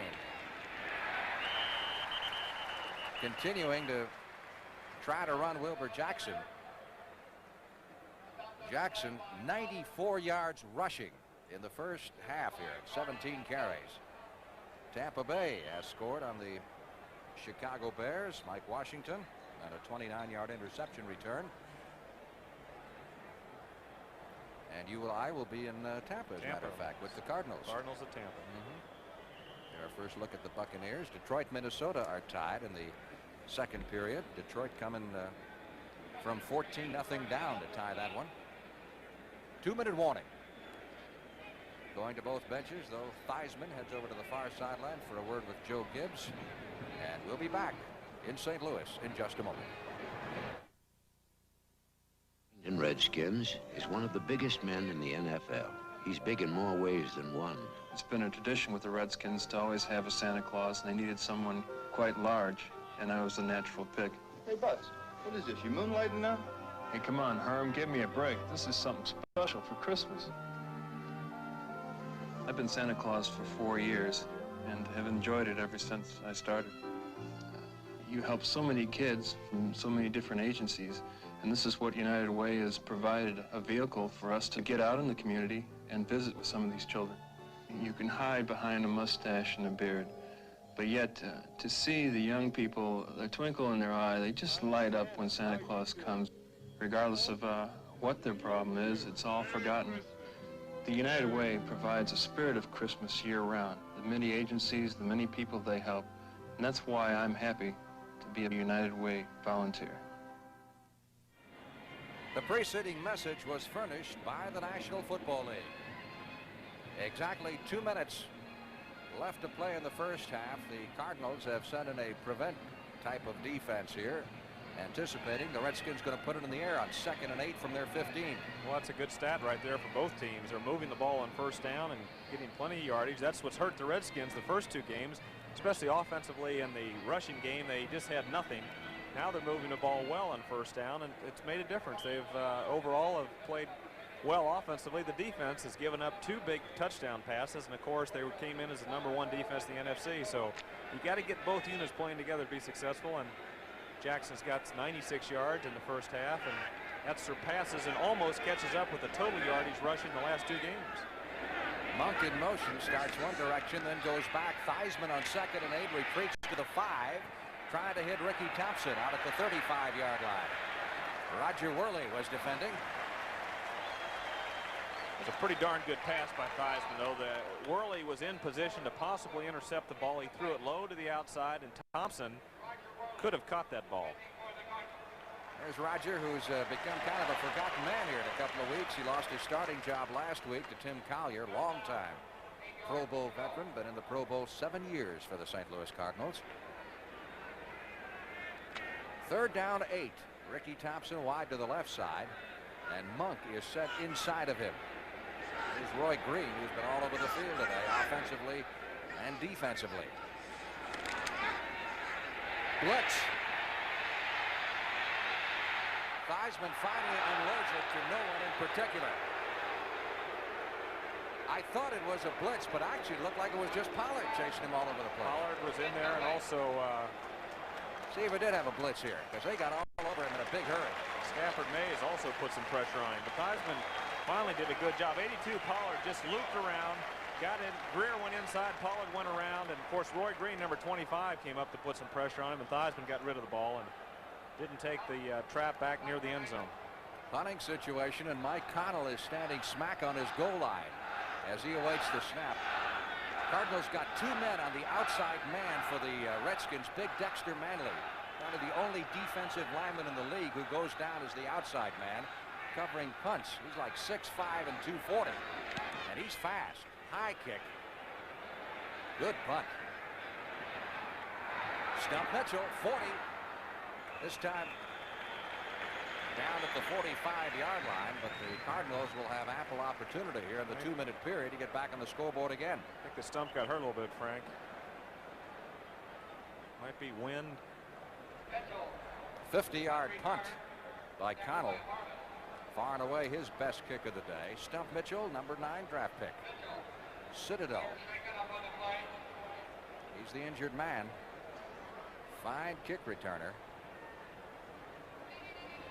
And a real bargain in the National Football League draft. Don't forget, halftime, have a complete update of all the scores, highlights, features. Lots of goodies for you.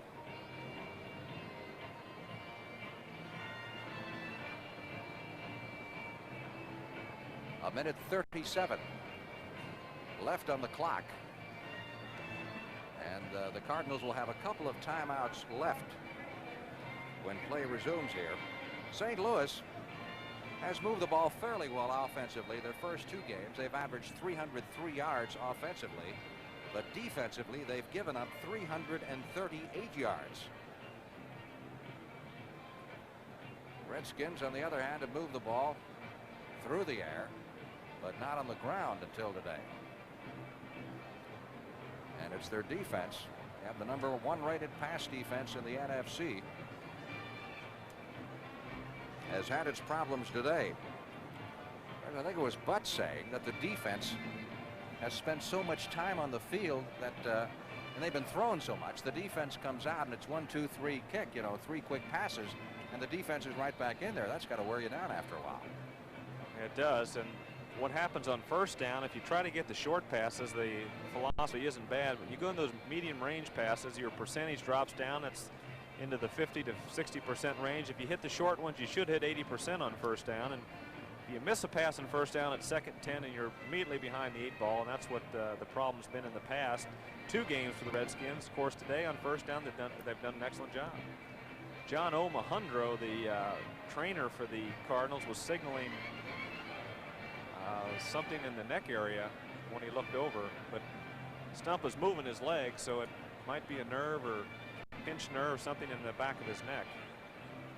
There's any time you get close to that area, you're going to be very careful before you move somebody, so you know what you're dealing with here. I saw a little hand clap by one of the Cardinals over on the side, so evidently Stump must have said something, and number 35 Griffin was clapping his hands, and he leaned down the Stump, so we can take a look at the replay here. He's probably doing all right. Maybe we can see exactly where he got hurt. It wasn't evident to the naked eye that he was injured on the play. Here it is again. Here's where he cuts back inside right here. Gets tripped up and hitting the leg right there. Seems like his leg's all right, though, and then he comes down. Bam, hits right there in the back of the neck. Looks like he pushed his neck down. Big number 77 for the Redskins.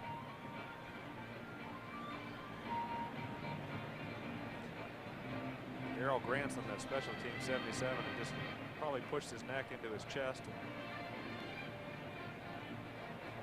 Jim Hannafin standing on the sidelines looking on. His team in Tampa Bay next week. Stump is up on his feet. Of course, the Redskins, have not lost their first 3 games in a season. You have to go back to 1965. That was pre-Lombardi. They've got a collar around his neck. Yeah, that's what he was signaling for before. So he's. Crowd loves him. He's getting a standing ovation. Really a popular player.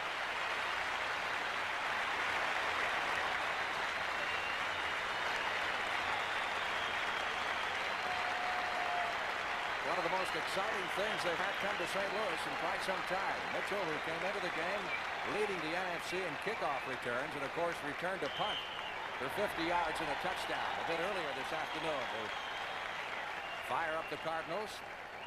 We'll get a report and see if he'll be back in the second half. Now, as we get back to play, Cardinals have the football. They have a 1st and 10 at their 46-yard line with 1:37 left to play in the half. And that means that Hart will go upstairs. It's the first time they've actually sacked him. Good pressure put on by the Washington Redskins, and particularly Coy Bacon, number 79. Coy Bacon got him there late. It's off of a play action. There's not much at this time. The linebackers aren't going to go for that play action. He was looking for Steve coming back over the middle, and there was no give in by the linebackers in that fake, and they were back, and Hart took the sack.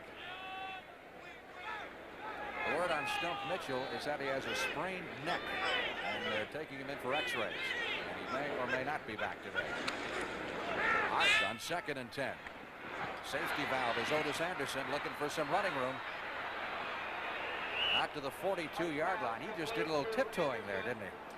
Well, if you get a report on Pat Tilley, he hasn't been in here for a while. They've got Dave Steve, number 84, and I don't know if Tilley's hurt, if they're just keeping him out, but there must be something wrong with Tilley. Well, he's on the sidelines. I can see him standing right next to head coach Jim Hannafin with his helmet off, so it doesn't look like he's going to go back in anytime soon. And there's a guy who made the Pro Bowl last year, so you've got to figure he must be hurting if he's not playing. The clock is running with 20 seconds left to play in the first half. Cardinals have a 3rd down, need 13 for the first down. Sideline throw to Mike Fisher. Fisher, a rookie from Baylor, and he was worrying about where the sidelines. They could have hit one more pass and kicked the field goal, or possibly kicked the field goal from there if he would have caught it. It would have been a first down. He jumped before the ball got there and lost his concentration when he jumped. It's a deep play to the sideline to get the first down. Hart drills it out there nicely, and Fisher pulls up on the sideline, jumped before the ball got there, and lost sight of it and went right through his arms. Redskins send back Virgil Say as Birdsong comes in to do the punting. Kyle Birdsong, a rookie who beat out the veteran Larry Swider for the punting job with St. Louis this year. He's averaged just over 40 yards a kick thus far this season. Big rush by the Redskins, but he gets it away, hangs it up high, and a fair catch signaled by Say at the 17-yard line. Say, who had an outstanding collegiate career and once upon a time returned 3 punts for touchdowns in a single game at college. 41 yards on that punt, and the Redskins will get the ball with only 6 seconds left to play in the half at their 17. Again, a complete rundown on all the scores coming up at halftime. It's turned into quite a fine offensive football game.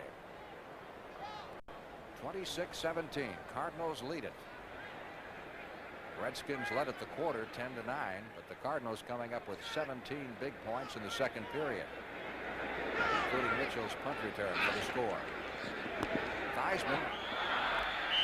I think Wilbur Jackson forgot what the play was, or what? Well, he was. Theismann got rid of it very quick. Jackson hadn't even turned around, so there was a mistake between the two of them. And that runs the clock down to the 2-second mark. Theismann is now 8 out of 12 after completing his first 7 passes on the day. He's thrown for 168 yards. But the big difference for the Redskins today is the fact they have run the football. At least Jackson has. Jackson has 96 yards rushing. He has all of the Redskins rushing yardage. Metcalf has carried once for no yards. And this should be the last play of the first half. Theismann looking to the near sideline, and again the receiver Ricky Thompson did not look around. Thompson looking back at Theismann like, how come? Well, Theismann was trying to get it in that quick area before Thompson looked, and again they didn't have much of a chance to do anything with 2 seconds left. Overall, Theismann has thrown the ball well. They've run. Defensively, though, the Redskins have really given up some big plays, which has not been their tendency so far this season. And it's a difference in the game, 26-17, mainly because of Washington's defense. That's what drives the coaches nuts, as we say. Joe Gibbs working hard all week to get that offense in gear, particularly the running game. Apparently has got things solved in that area. And lo and behold, the defense suddenly springs some leaks. Roger Staubach and I'll be back at Bush Memorial Stadium in St. Louis shortly. 1928, we didn't have enough people to qualify for an insurance plan, but Connecticut General took us on anyway because they believed we were going places. Spotting a company on the way up is good for our business because when we take on a client, it's for life. Connecticut General's kept us happy, but quite frankly, that's their job. After all, business is business. After 53 years, we still work for United Technologies like it's the first day because we want their business another 53 years. Connecticut General, we keep some pretty tough customers happy. In Japan, people demand a lot from a 35mm camera. That's why thousands of Japanese have gone beyond ordinary automatic 35s to the Pentax ME Super. The ME Super is really two cameras. On manual, you use it like a professional camera. But on automatic, it's as easy to use as any 35. The Pentax ME Super. One reason we've sold more 35 SLR cameras than any other company in Japan, or in the world. Last year, in a remote coal mining town in Pennsylvania, things were looking pretty black. The mine's generator shorted out, and replacing it required a 19,000-pound crane that was 3,000 miles away. That's why they called Emory. For we not only carry more weight than anyone, we carry it to more places more often. So overnight, we helped this remote coal mining town see the light at the end of the tunnel. Emory, at the right place at the right time. Coming up on CBS Sports Saturday, next weekend, Roberto Duran continues to fight his way back to the top. Now he faces European super welterweight champion Luigi Minchillo. In 2 weeks, Boom Boom Mancini is on the verge of realizing his lifelong dream, the title his father never had the chance to win. Now, Boom Boom Mancini challenges three-time champion Alexis Arguello for the WBC Lightweight Championship.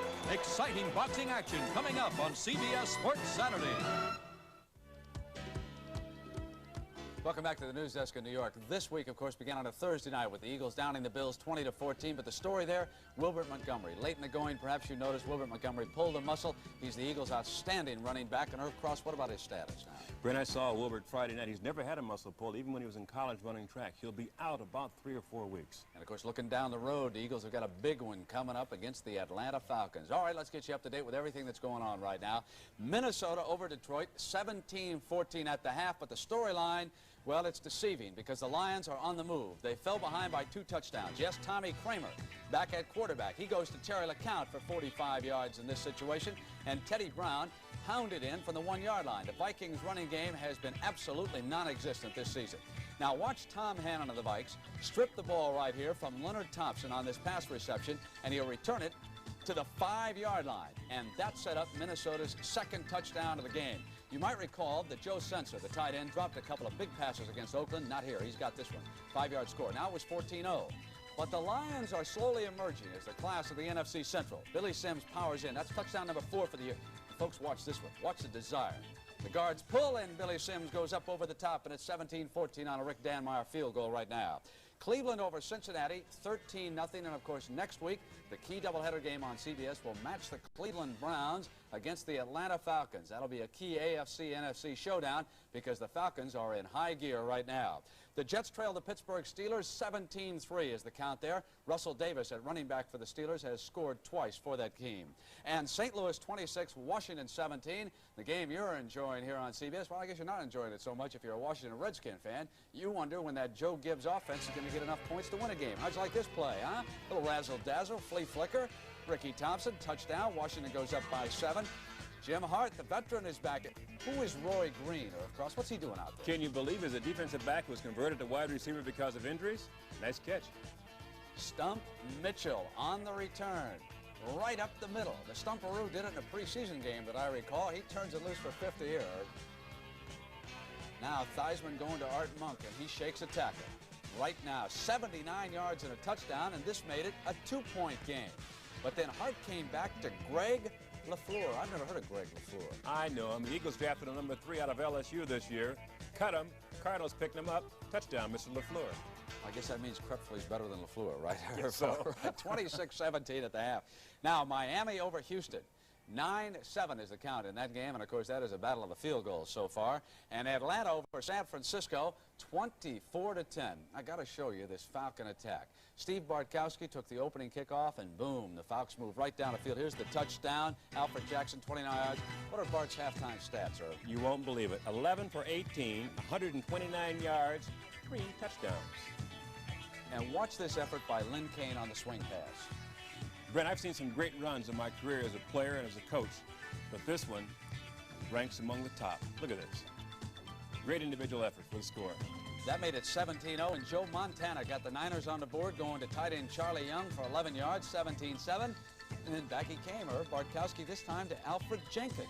He has so many weapons as an offensive attack. Great pass receivers and a dynamite running game. 24-10 is the count. They're in the third period right now. All right, an update on San Diego. They have just come back to score a second time.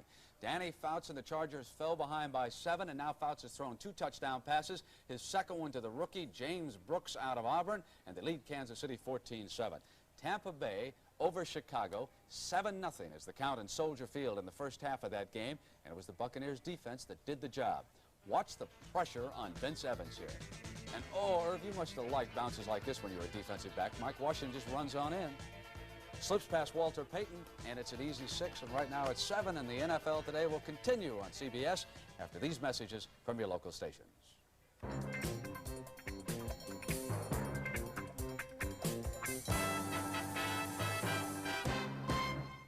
Reach for CBS and reach for the stars.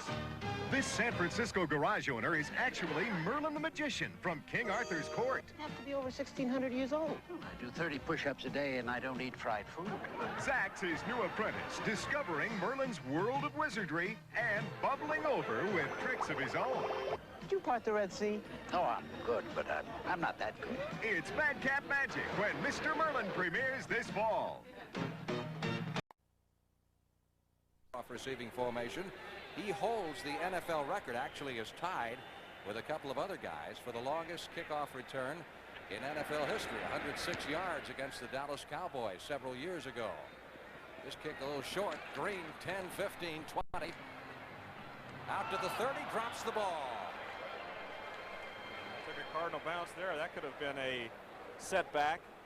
Get the momentum going for the Redskins in good field position, but fortunately it was fallen on, if you're a Cardinal fan, by a linebacker, Charlie Baker. Baker coming up with a big play, and the Cardinals retain possession. I think Stump Mitchell's got a pinched nerve in his neck, Frank, and they probably won't play him the rest of the day, but he should be all right in the future. Roger was asking about Pat Tilley, and we did check into the status of the Cardinal Pro Bowl wide receiver, and he had back spasms in the first half, and that's the reason we didn't see much of him. Injury time out here, and the man injured is Roy Green. He got popped, and it was hit in the head when he fumbled, so he's holding his head right now, so hopefully he'll be okay, but he took a real shot. Cardinals going to wind up a little short of kick returners here with Stump Mitchell already out of the game, and Green, who is their number 2 kick returner, and of course also a starter at offensive end and occasionally works in the secondary as well. Up on his feet. Looks like he's all right. We'll be back in just a moment. Instead of moving down to get better mileage, maybe you should move up to Cadillac. A 1982 V8 diesel-powered Cadillac, a Fleetwood Brougham, or a DeVille, an Eldorado, or a Seville. You don't have to give up room and comfort like this to get good mileage. The V8 diesel-powered Cadillacs, whichever model you choose. Best of all, it's a Cadillac.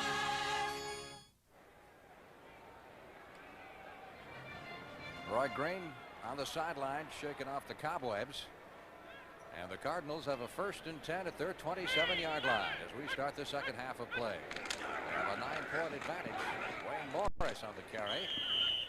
Out to the 30 for a pickup of 3 yards on the play.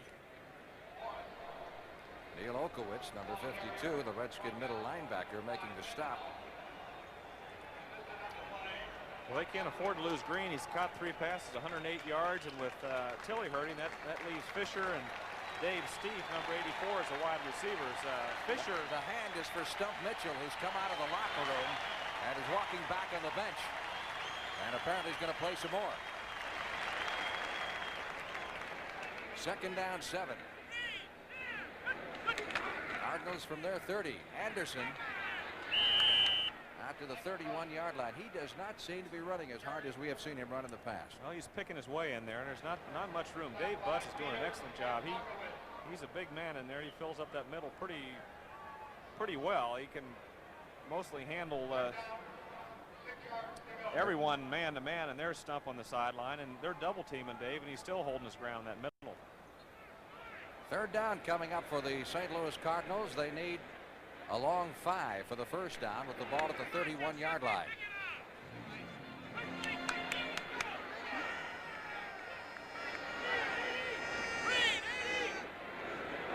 Willard Harrell in motion. He just came in on this play. Out to Anderson, 30, 35. Nice tackle by Murphy, but not before he picked up the 1st down at the 41-yard line.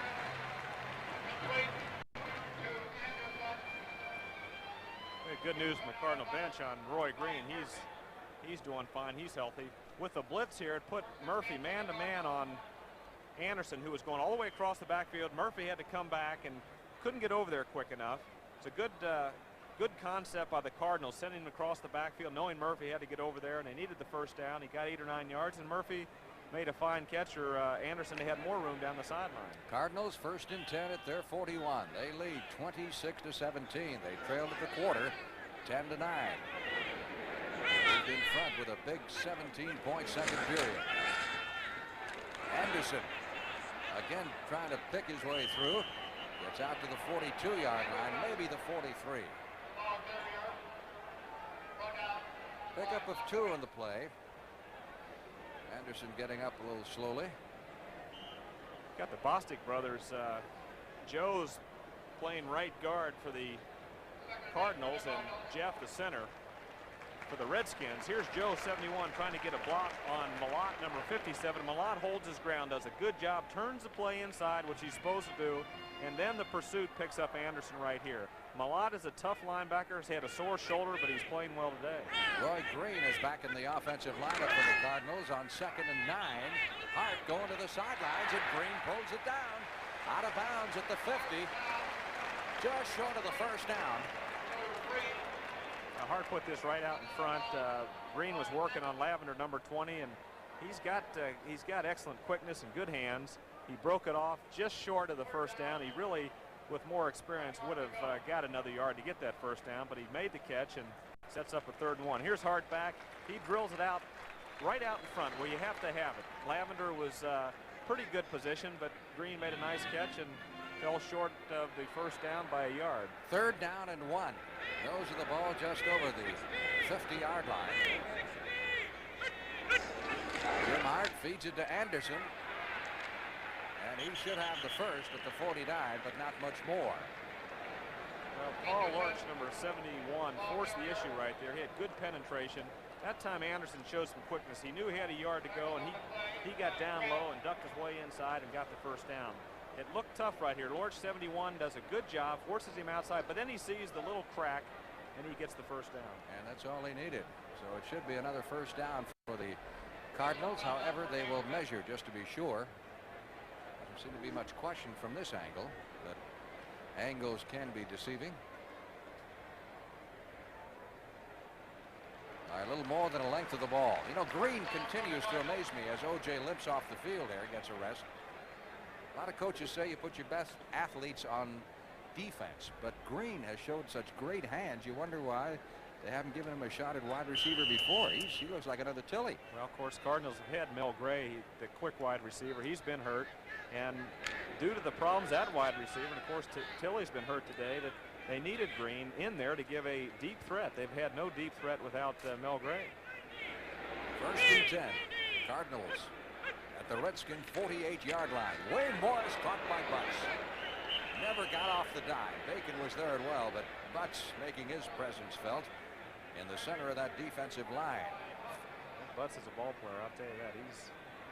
He's rugged in there. He's big, and he's played well the last few years, and he's been the heart and soul of this defensive line that the Redskins have put together. With Mendenhall, they have high hopes for. Coy Bacon is the old statesman in there, and Lorch has had his moments, but Butts is really the anchor of that defensive line. Butts started a little bit slow after he came over from St. Louis. His first 2 or 3 years with the Redskins weren't much to speak of. But as Roger mentioned, he has really come on here the last few years to be a real anchor. 2nd and 11. Hart drops it off to Harrell. And Harrell is rushed out of bounds after picking up just a yard or two, no more than that, on the far sideline. Rich Malott, who is playing hurt, injured a shoulder against Dallas a couple of weeks ago, but the Redskins are just about out of linebacker, so he's having a play today. And he made the stop on Willard Harrell. There's, of course, a lot of similarities, which are obvious because of Gibbs and Hannafin being with Coryell, but the concept they have with the back out in the flat, especially on 2nd down and in the 1st down area, the quarterback looks downfield. If he's got a wide receiver wide open, if it's a high percentage type throw, he'll take it. If not, he has the back out in the flat with either a guard or center pulling for him, and he's an outlet. And he's got an outlet almost on every passing play. On 3rd and 10, the Cardinals go with 3 wide receivers. Hart under a lot of pressure, and Coy Bacon drags him down for the sack at the 39-yard line. Somebody missed a block there. Yeah, Bacon was in a lot of quickness that time. For 38 years of age, Bacon moves pretty well. It's an inside move on Keith Workman. Bacon faked upfield, which is his best move, and cut back inside, and Workman just missed the box. So a punting situation now for the St. Louis Cardinals, who have a 4th down and 17 upcoming from their own 41. And Birdsall drops back to do the punting.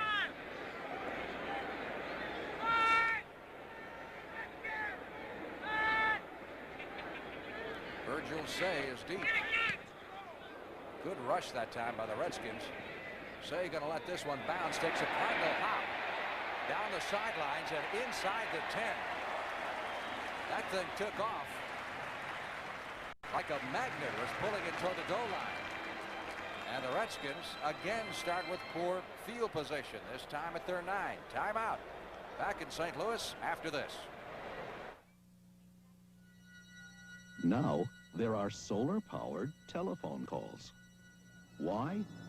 Well, in many of the world's more remote areas, it's highly impractical, if not impossible, to run telephone lines. And since our solar repeaters, which relay the calls via radio wave, get their power from the sun, no lines are needed. Gee. No, GTE. This Bud's for everyone who's in the groove. It's 5 minutes on the upswing of 5. Outside is 87 degrees under sunny blue skies. Stay tuned for my man Flash. I'm moving out of here, having myself an ice cold brew. Yeah, just for you. That distinctively clean, crisp taste that says Budweiser. All you do is for you. I know. Wednesday, they were Hollywood's golden family. They lived the American dream until something went terribly wrong. Everything will be different. Haywire. A short time ago in Atlanta, Joe Montana was leading the San Francisco 49ers. He had the Niners inside the 10. He pulled out, but he threw the ball directly into the arms of Tom Pridemore. And the Falcons defensive back returned it 101 yards for a touchdown. Atlanta now leading San Francisco 31-10. You'll see these Falcons next Sunday, doubleheader game against the Cleveland Browns. Right now, let's send you back to Frank Lieber. Thank you, Brent. That's got to be one of the longest interception returns in NFL history. 101 yards by Pridemore. And Atlanta really taking charge now in that game with San Francisco and on the way to their third victory. Our score, Cardinals 26, the Redskins 17. And the Redskins have the ball back at their own 8-yard line with a 1st and 10. Following the punt by Birdsong. Theismann, undaunted, comes out throwing. Hits Ricky Thompson at the 20, and that should be good for the 1st down. Theismann took a pretty good shot on that play. He's been taking a little bit of punishment this afternoon. Well, Favron, the linebacker, number 59, blitz and hit Theismann, but he got rid of the ball. He threw it to the outside, nice and low. Thompson man-to-man on Carl Allen. Makes a nice grab for the 1st down. Theismann now 9 out of 14. Here's the shot he took after he threw the football by Favron.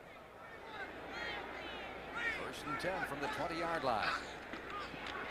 Metcalf, who has not been a factor in this game thus far. If anything, he's been a bit of a negative factor with a couple of fumbles out to the 25 or 26-yard line. So he has not made the celebrated return to St. Louis he had hoped for. Vikings, who showed very little last Monday night, are in front of Detroit 23-14 now in the 3rd period of that game.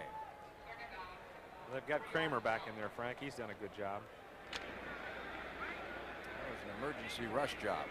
Of course, Atlanta with the 101-yard interception return. Up now 31-10. On 2nd and 3, Wilbur Jackson stopped short of the 1st down. One of the few times that's happened. Curtis Greer, number 75, making the stop. Well, the Cardinals went into this game knowing the Redskins threw a lot, and they had 4 defensive linemen early in the game trying to put pressure on the quarterbacks, thinking they're going to throw more than they have today. Now they're back to their basic 3-man rush with 4 linebackers, and they're doing a better job against the run. 3rd down. Redskins still need a yard for the 1st down, a long yard. They're at their own 28-yard line. Jackson on the sweep, trying to turn the corner. It'll be close, but I don't think so, do you? It's real close. That's when an official marks the ball. It's going to be that tight. Lee Nelson and Carl Allen pursuing over there on the far sidelines.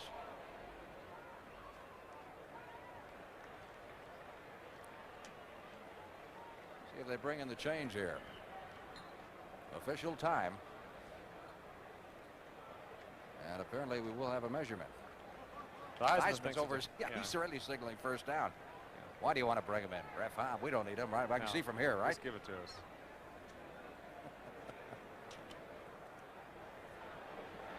Joe will get into a discussion, won't he? Yep. He's noted. He can make a sentence into a paragraph. At least. That's short. Eyes are bad, Joe. Joe looked over at Joe Gibbs and gave him the indication, you know, a foot. He wanted to go for it. Yeah, he did. It's too early for that. That's why Joe's a quarterback and Joe Theismann's a quarterback and Joe Gibbs is a coach. Connell has come in to do the punting. Mike Connell has done a fine job kicking the football, with the exception of having one run back down his throat by Stump Mitchell in the 1st half. And the deep man is Willard Harrell, number 39.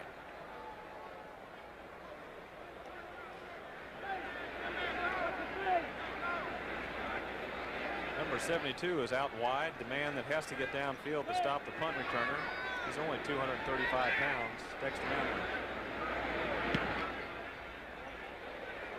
Harrell fading back to his 20. Straight up the middle, veers to the sideline, flag down. Harrell knocked out of bounds near the 40-yard line, but there's a penalty marker thrown back at the 28. Well, number 40, Randy Love, standing there with his hands on his hips, as if to say, not me. certainly you couldn't mean me.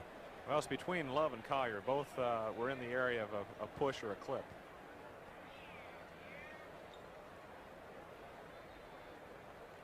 It's a big swing and field position. Back, they're on the 42-yard line with the first down. They'll be backed up now probably inside the 20.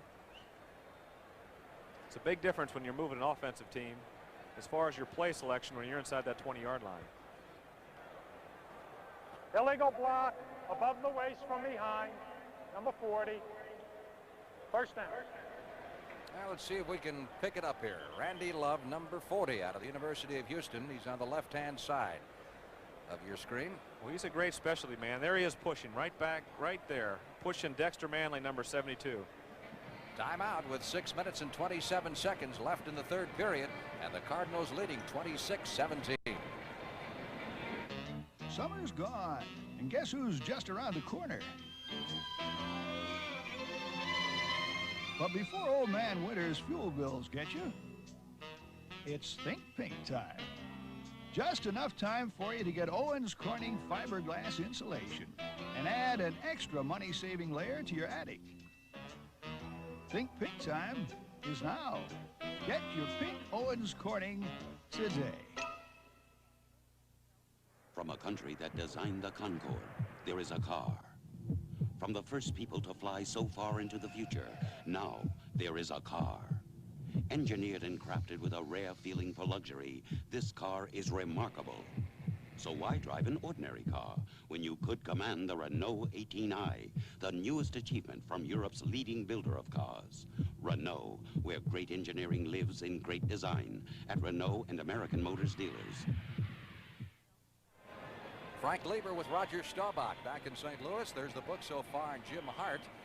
Not a spectacular day from a percentage standpoint, but I would say he's been very effective. Well, that yards per attempt is in that 10-yard category, and that's excellent. Yards per attempt is really the criteria when you're looking at statistics for a quarterback.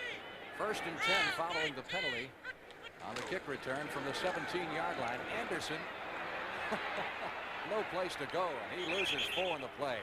Back to the 13. Good job that time on the right side of the Redskin defense. Just completely shut the door on him.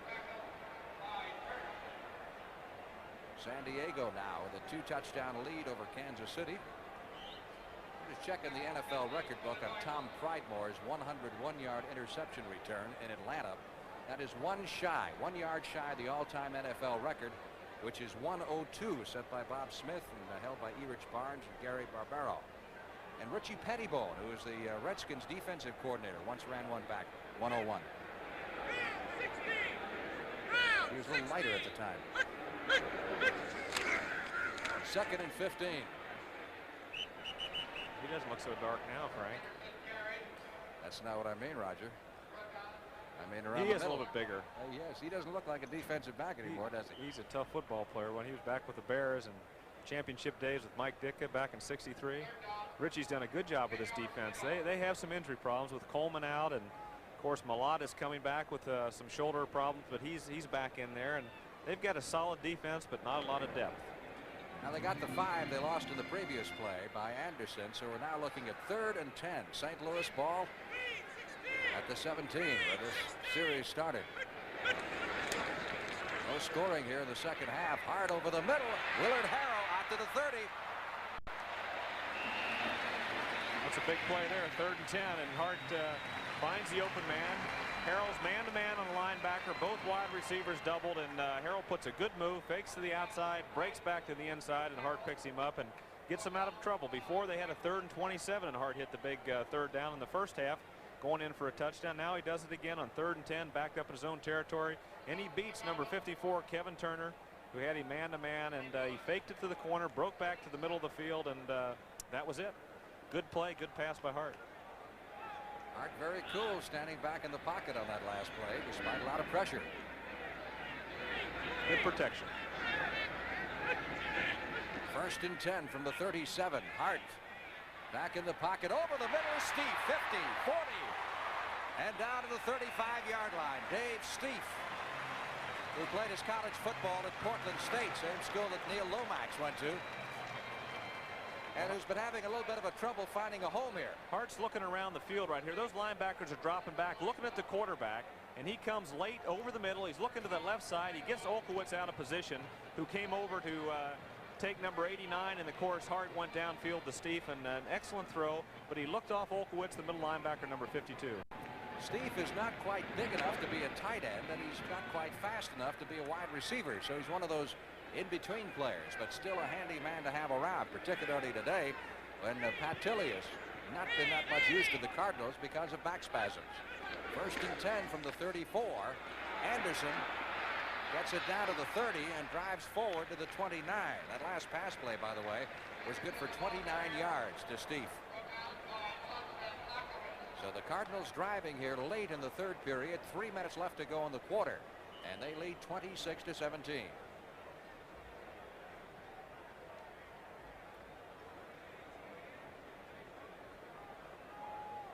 Officials mark the ball just inside the 30-yard line. It'll be 2nd down 5.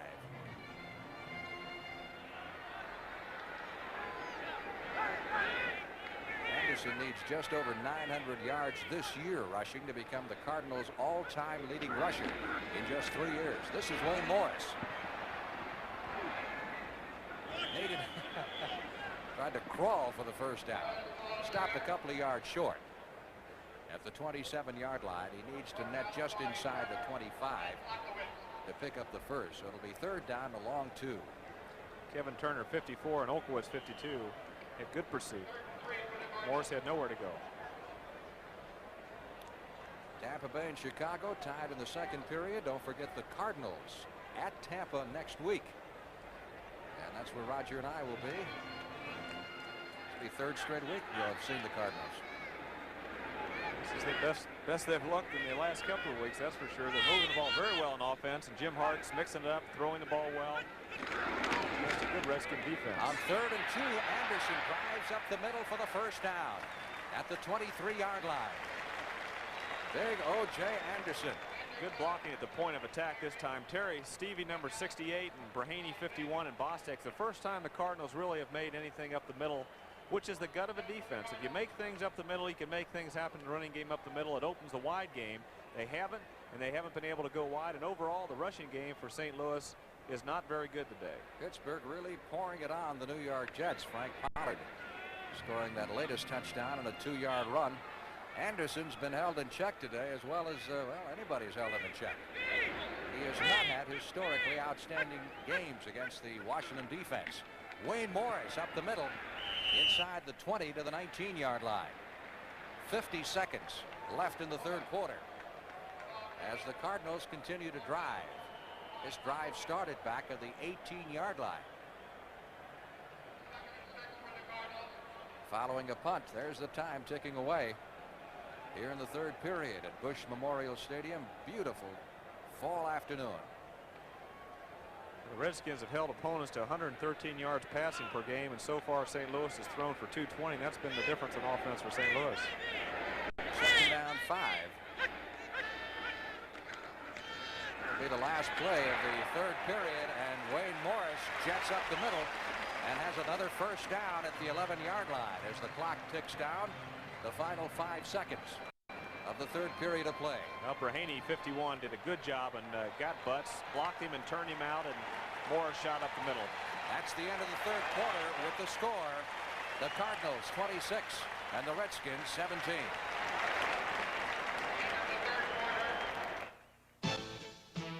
There is just one place where you can go from high school to flight school. The Army.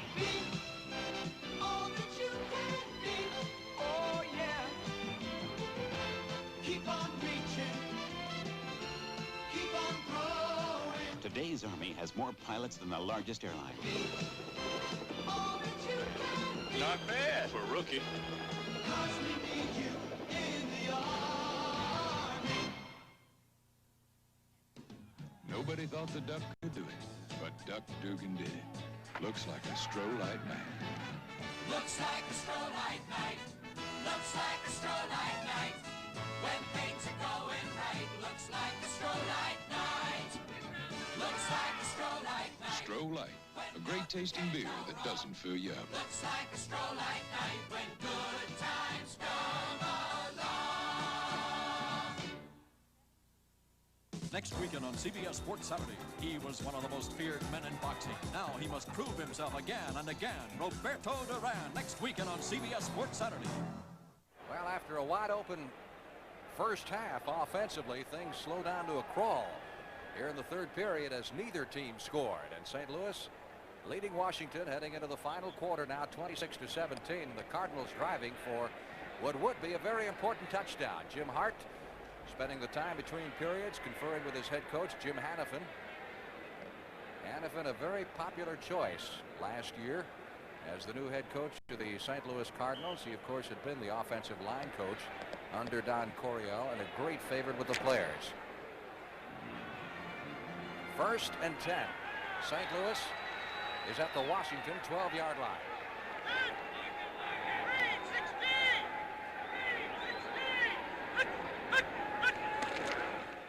Wayne Morris out of bounds at the 9 for a pickup of 3. Morris was just a 5th-round draft choice out of SMU when he came up, and a very durable back. CBS Sports Saturday, don't forget the big fight. Roberto Duran, second step in his comeback trail against the Italian welterweight champion. Actually, he's the European welterweight champion, making his first start in the United States, Luigi Mentillo. And Duran's in good shape, I hear. He's in excellent shape. He's going to need it. It's going to be hot out in Las Vegas. It should be a tough fight, but Duran is ready for it, he said. Talked to him the other day. Second down from the 9. Morris to about the 6-yard line. Cardinals have to reach, well, call it the 2, just inside the 2 to pick up a first down. So it's 3rd down, 4 for the first, 6 for the touchdown. I didn't really talk to him the other day, Frank, but I read a clipping. Was going to have breakfast for him, but he didn't show. He did not show. Stood you up, did he? But he is really in tip-top shape, and he's anxious to make a comeback from the Leonard fight. His last fight was a good one, and he's on the road again. Our director, John McDonough, did talk to him and verifies that he's in good shape. Even watched the fight the other night. Big play, 3rd and 4 from the 6-yard line. Over the middle, touchdown to Steve. Well, I'll tell you, Hart had number 81 Fisher and Steve looked like they had a mix-up. Either Fisher didn't go deep enough. He brought Parrish in there, and Hart threw it. I don't think he saw Parrish, and he snuck it in there on Murphy. Murphy was confused, I think, when Fisher was coming across. They had a mix-up. Watch Murphy, number 89 right here. Of course, he gets blocked out a little bit by Lavender, number 20, who was on Fisher. But there was a little confusion on the Cardinals' part, but Hart just drilled it in there anyway, and Steve made a nice catch. And threw the ball into the 3rd deck. He's got a pretty good arm. Donahue adds on the extra point. Plus a pretty good find. And the Cardinals really take command with that long touchdown drive. They score in the first minute of the final period to lead it by 16. I think we're lost. I know we're lost. We'll never get there. We're going to be late. We're going to be late. At times like this, it's nice to have a front-wheel drive Toyota pulling for you. It's just over the hill. There it is. The Toyota Corolla Tercel, Toyota's lowest priced car. The Toyota Tercel, a car that pulls its own weight. And a little bit more. What a feeling, Tercel, Toyota. Let the Radio Shack TRS-80 Model 3 business computer increase your manager's productivity. So when you need that report... Tomorrow by 9. You'll get it. Because the TRS-80 provides instant information access, simplifies planning and projections, prepares error-free documents through word processing. It's the professional, affordable management tool. TRS-80 Model 3 from $24.95 only at Radio Shack, the biggest name in little computers. Monday, Brentwood hosts a slumber party. Well, I think that we should serve potato chips, pretzels, hot dog. Might I suggest a dry red wine? Jim Hart, who has just rifled his 3rd touchdown pass of the afternoon, 33-17. However, keep in mind we have almost a full quarter to go. And remember what happened in Green Bay last week. They were ahead 17-0 heading into the final period. Metcalf gets it out to about the 22 or 23-yard line. Surprising what an offense can do to a specialty team also. They're fired up and coming down strong. Well, again, specialty teams have played a big part in this game, mostly on the negative side for the Redskins, who have allowed the Cardinals a 50-yard punt return for a touchdown. A lot of penalties in the first half, but that's eased off somewhat on both sides here in the second half of play. But obviously now Theismann will have to open up. He's only thrown it 14 times today, in contrast to 48 each of the last 2 games. Wilbur Jackson. That's a bit surprising. They're back in with their 2 tight ends and 2 wide receivers, which is done a good job for them running the football. But 33-17, they're going to have to get the ball in the air and hit some big plays. Tim Carney, number 56. Ken Green, number 37 on the stop. They've been sending Jackson to the left an awful lot. They must have spotted something there in the Cardinal films this week. Wilbur Jackson has now gone over 100 yards rushing. He had about 80 of those yards in the first quarter, didn't he? He did, yes. I think we had him at 86 yards at the end of the first quarter. Second down, 7. Theismann trying to set up the screen. Does so. Had not much running room on the far side. Russ Brown, number 69, got out there, and they tried to juke him a little bit, but he was right there and planted his feet and did a good job. Tight end screen to Greg McCrary, number 84. Unsuccessful. It'll be third down at 11. And the Cardinals go with their version of the nickel defense, and the extra defensive back is that handyman Roy Green, who has been everywhere today. And Worley comes in. Third down, 11. Possession down here for the Redskins, back at their own 20 and trailing 33-17. Almost picked off. Ken Green, number 37, thought he had a touchdown there. Intended for Art Monk, and the Redskins will have to punt. To the hand now for the Cardinal defensive unit as they come off the field. And Connell comes back in to do the punting. Next up for the Redskins, the Eagles in Philadelphia next week, and though without Wilbert Montgomery, who is out with a muscle pull, you would think the deck would be stacked against the Redskins. Lost their first 2 at home and aren't in very good shape here in the 4th period today. Connell fumbles the snap and is down at the 12-yard line. E.J. Jr., number 54, with the big rush. But Connell simply bobbled that snap. And by the time he got it under control, he was dead. Well, he might have looked up and saw E.J., but he just dropped the ball right there, and it was too late. He couldn't do anything. Stafford Mays, number 76, was in there, and of course, Jr. threw him to the ground. So the Cardinals getting ready now to apply what could be the coup de grace to the Washington Redskins, and we'll be back in just a moment. Your day is long and your work is hard, and your boots say Acme. Your boots say Acme.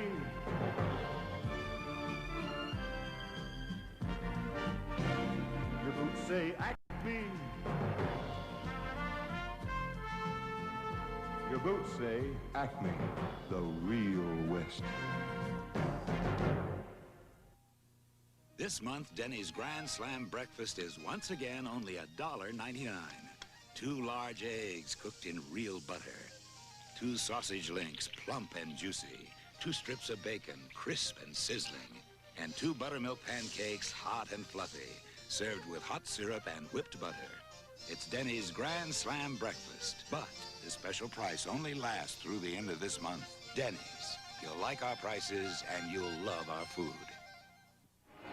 Frank Lieber with Roger Staubach back at Bush Memorial Stadium. Cardinal cheerleaders hooping it up And well, they might, with their team leading 33-17 and threatening to turn another Redskin turnover into a score.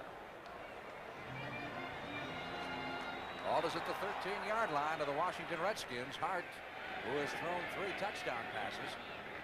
Think he'll come out firing here? Well, on a turnover, it's a good time to try to hit a big play. Anderson up the middle to the 6-yard line. Pickup of 7. It'll be 2nd and 3. Well, Anderson's starting to pick up some yardage. You know, one thing that the Redskins defense has done well today is slow him down. It's slowed him down. That middle's been strong. It's been a little bit vulnerable here the last part of the 3rd quarter and the start of the 4th quarter. The way things are going, I don't think those 250,000 are going to be back in Washington to welcome the Redskins home after their flight.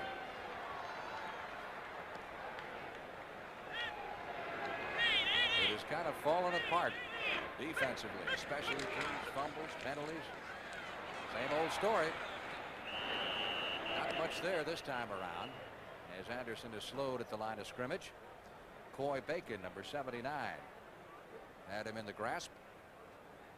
3rd down, still needing 3 for the 1st down, and San Diego is starting to pull away, it looks like, from Kansas City, even though that game is just in the 2nd period. Chargers get that offense going. They are awesome. Yeah, it's without Jefferson. What do you think of Jefferson in Green Bay, if he does wind up there? Well, they'll have 2 of the real premier receivers. James Lofton's excellent, and Lynn Dickey's coming into his own. He's a fine quarterback, so they'll have 2 excellent receivers and could make a move in that Central Division.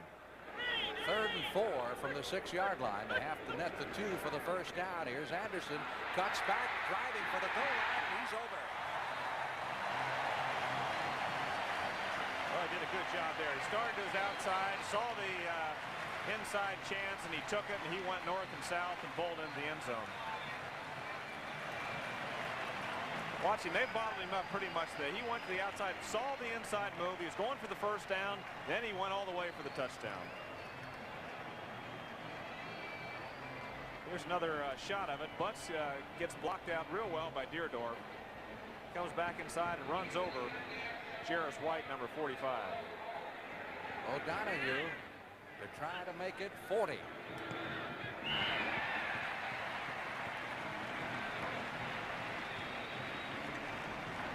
11 minutes, 16 seconds left to play in the football game. Cardinals lead it 40-17. We'll return after this word from your local station. Why is television the way it is? Some answers from Hollywood and Madison Avenue when 60 Minutes unveils a brand new story tonight on CBS. This is CBS.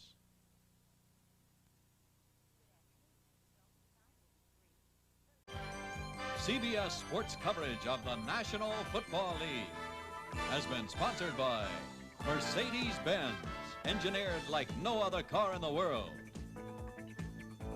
Natural light beer, brewed with only natural ingredients for a clean, refreshing taste. And by Goodyear, makers of Arriva. Even its footprint tells you it's different. Well, this crowd, which was booing the Cardinals in the 1st half when they got behind, obviously elated right now, as St. Louis has run up a 40-17 lead over the mistake-prone Redskins. And Neil O'Donoghue ready to kick off again.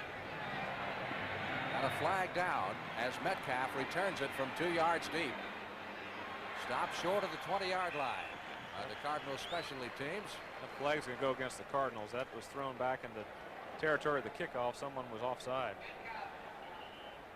Cleveland, Cincinnati. Things have tightened up in that one at Riverfront Stadium, 13-10.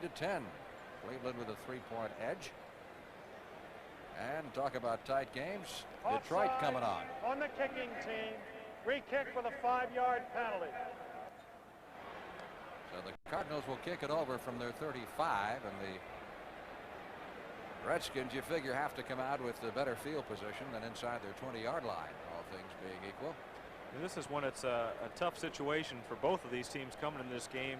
0-2, the psychology can really work. You can talk yourself into being a worse team than you are, or you can do something about it. Today, St. Louis has done something about it. Washington now is going to have a problem being 0-3 The overall NFC is very equal. No one is out of the race. Last year, a division leader was 9-7.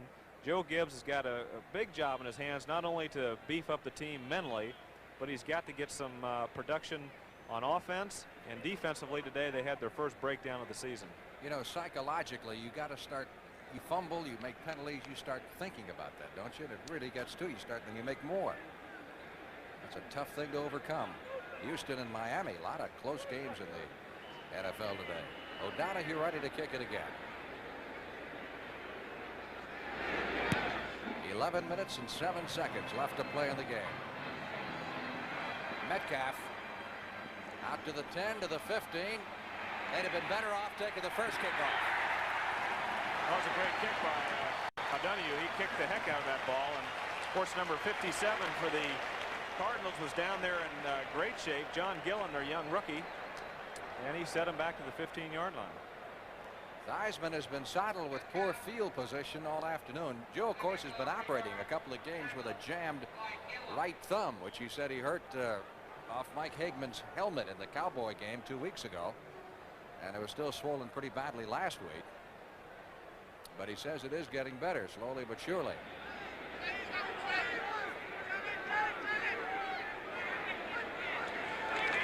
First and 10 from the 14. Theismann to Jackson. Pick up a 5 to the 19-yard line, and then running into Tim Carney, number 56. Carney, hard-nosed inside linebacker. You know, you got to start getting a feel for when you have that alternate receiver out in the flat. You've got to get a feel for looking downfield and getting out there at the last moment.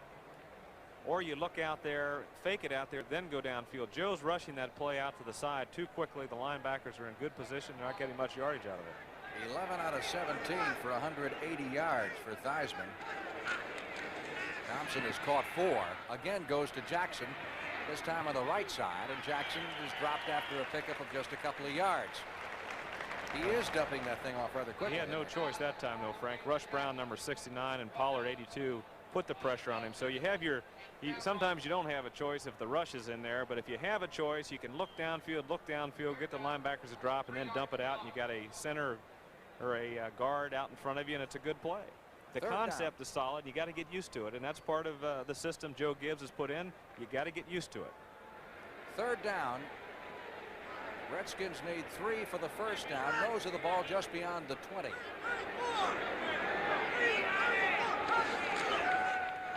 And Theismann forced to go to the pass, picks up the first down. Harmon over the middle is out to the 45-yard line. Harmon's a real reliable receiver. He's a good route man. He can run excellent routes. This time he was man-to-man on Calvin Favor on number 59. He made a move to the outside, cut back inside, and he had the whole middle of the field. There he is. Favor slipped a little bit, but Harmon made an excellent move. Good catch and good run with the football. Carl Allen is injured. Well, the Cardinals, we've got a timeout for injury here. You shake it up a little bit. John O'Mahundra, the St. Louis trainer, comes out to take a look at it with 9 minutes and 7 seconds left to play in the game. And the Cardinals very much in command, leading the Washington Redskins 40-17, and about to pick up their first victory of the season.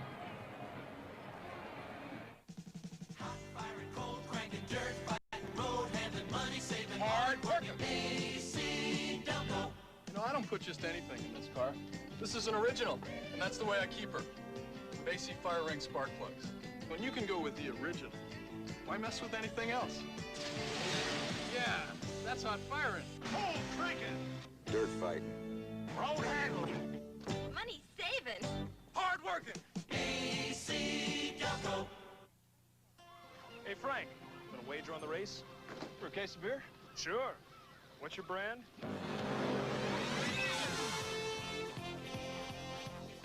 These boats will cover 200 miles before this wager's settled, but it's worth the wait, because it's for Michelob Light, that rich, smooth taste you can compare to any beer you like.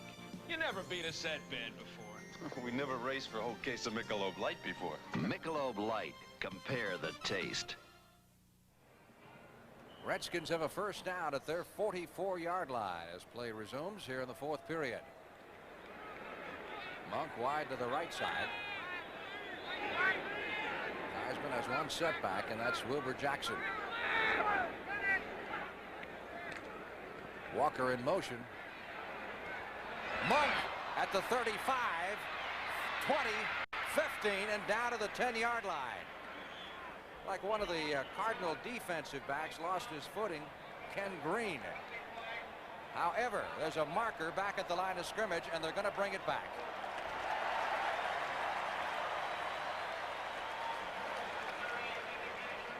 Well, if the Redskins wouldn't have bad luck, I guess they wouldn't have any luck at all. Yeah, that's frustrating right there. An excellent play to Monk. Monk leaped high, made a nice catch, and of course he can run with the football. He's got good speed.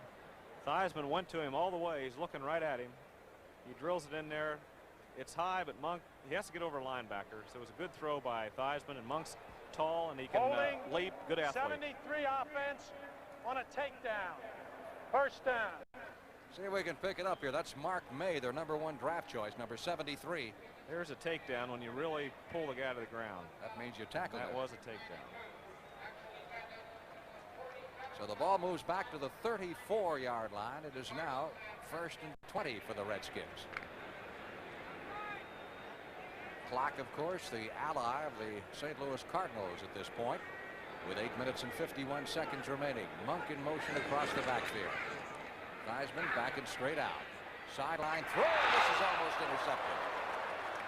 Roger Worley thought he had one. Yeah, he had a beat on that all the way, and he would have scored.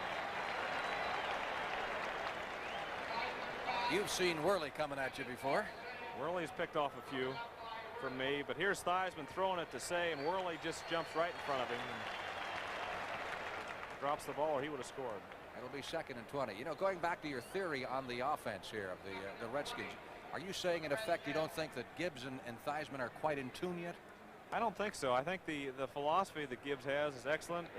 Theismann's a fine quarterback, and I don't think any quarterback can all of a sudden adjust to a new system as sophisticated as that system is. You want to do things automatically. If you start thinking about some of the mechanics, it affects your overall play, and I think Theismann on some occasions is thinking more about tendencies, and he is a great play right down the middle to that's the first play all day that Terry Metcalf has made. It's been a positive one, an excellent play. Theismann drilled the ball right into the seam on the zone, and they were really in sync that time. Here's Theismann.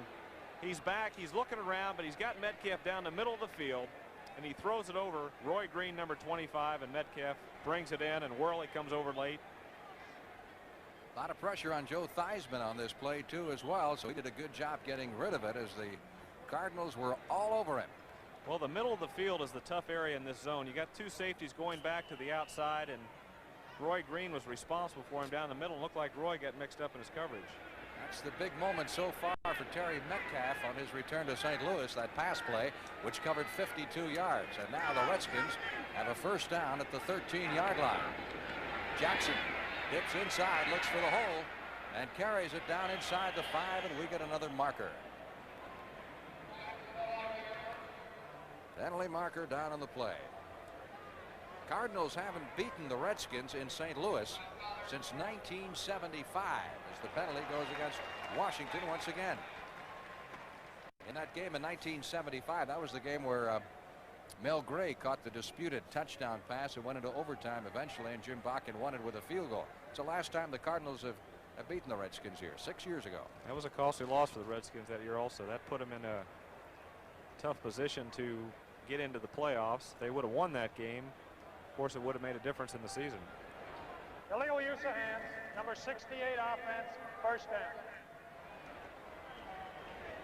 Russ Grimm, who was not expected to play today, guilty of the penalty. Detroit has moved in front of Minnesota 24-23 in that seesaw battle in the NFC Central, and Miami ahead of Houston also in the 4th period. First down, 17 from the 20. Theismann over the middle. That's 6 points. Oh, great that's catch. A great catch quite by a collision Hartman. by He knew he was Rick going to Walker. get hit. The tight end Rick Walker, number 88, pulling that one down, and the Redskins have their first score of the second half. I saw the 8, Frank. I thought it was Harmon, but it was Walker. He knows he's going to get hit. Theismann also lays it up nice. Walker turns around and catches the ball and holds on to it and scores. Took a shot there from Ken Green, number 37. I think at that point all Green was trying to do was dislodge him from the football.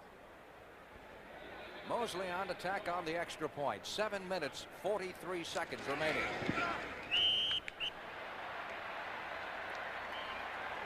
Well, the Redskins, of course, have their highest point total of the year, but a lot of good it does at this point, because they still trail 40-23 with 7:43 left in the game. Look out, world. Look out. Here comes Ford.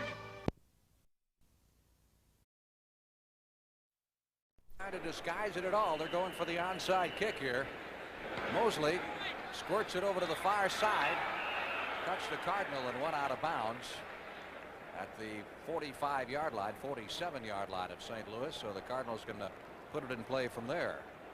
Well, an onside kick team is what the Cardinals had in there. They had their people with real good hands up on that front line. Not their big people, but people like receivers and defensive backs that were ready for that onside kick.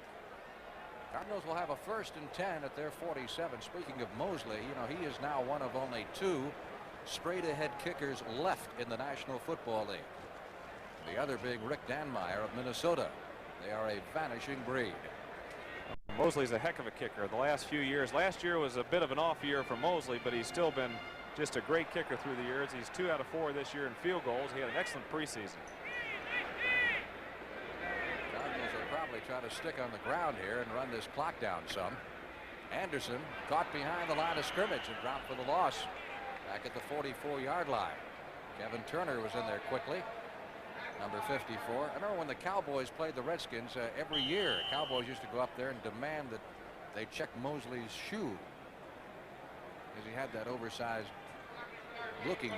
Well, he can wear a lot of socks. He's got a bunch of socks on. He's got a big leg, but his shoe is legal. Neil Lomax, who starred last week in the Cardinals loss to Dallas, back to the role of rookie with clipboard today. 2nd and 13. Blitz. Morris did a good job dancing around the blitz and got it past the 50-yard line to the 49 in Washington's end of the field, which was set up a 3rd down and 6. He's had a good afternoon. That's his 12th carry of the day for 60 yards rushing. He's outrushed Otis Anderson. There's the Cardinal Brain Trust, the signals. Now they use 2 coaches too, apparently. One as a decoy, and the other do actually flash the signal. Sometimes they change by quarters, just in case anybody's got any ideas about stealing signals. 3rd down 6. Hart trying to keep the drive going. Pass incomplete, intended for Harrell over the middle. So St. Louis will be forced to go to the punt. Now the Reds. Coming up next weekend on CBS, the schedule of games includes Washington at Philadelphia, Atlanta at Cleveland as a first game. Washington fans, of course, will see the game against the Eagles. St. Louis fans will see Atlanta, Cleveland. And then the second game, St. Louis, Tampa, in Tampa, and Roger and I will be there. Or you'll see the Giants and the Cowboys. And, of course, right after this game, speaking of the Giants, you'll see them take on the New Orleans Saints in the second half of the CBS doubleheader today. 40-23, Cardinals in command here. Birdsong in to do the punting. Redskins 10 men on the line of scrimmage. They could use a block punt here. Virgil Say is back.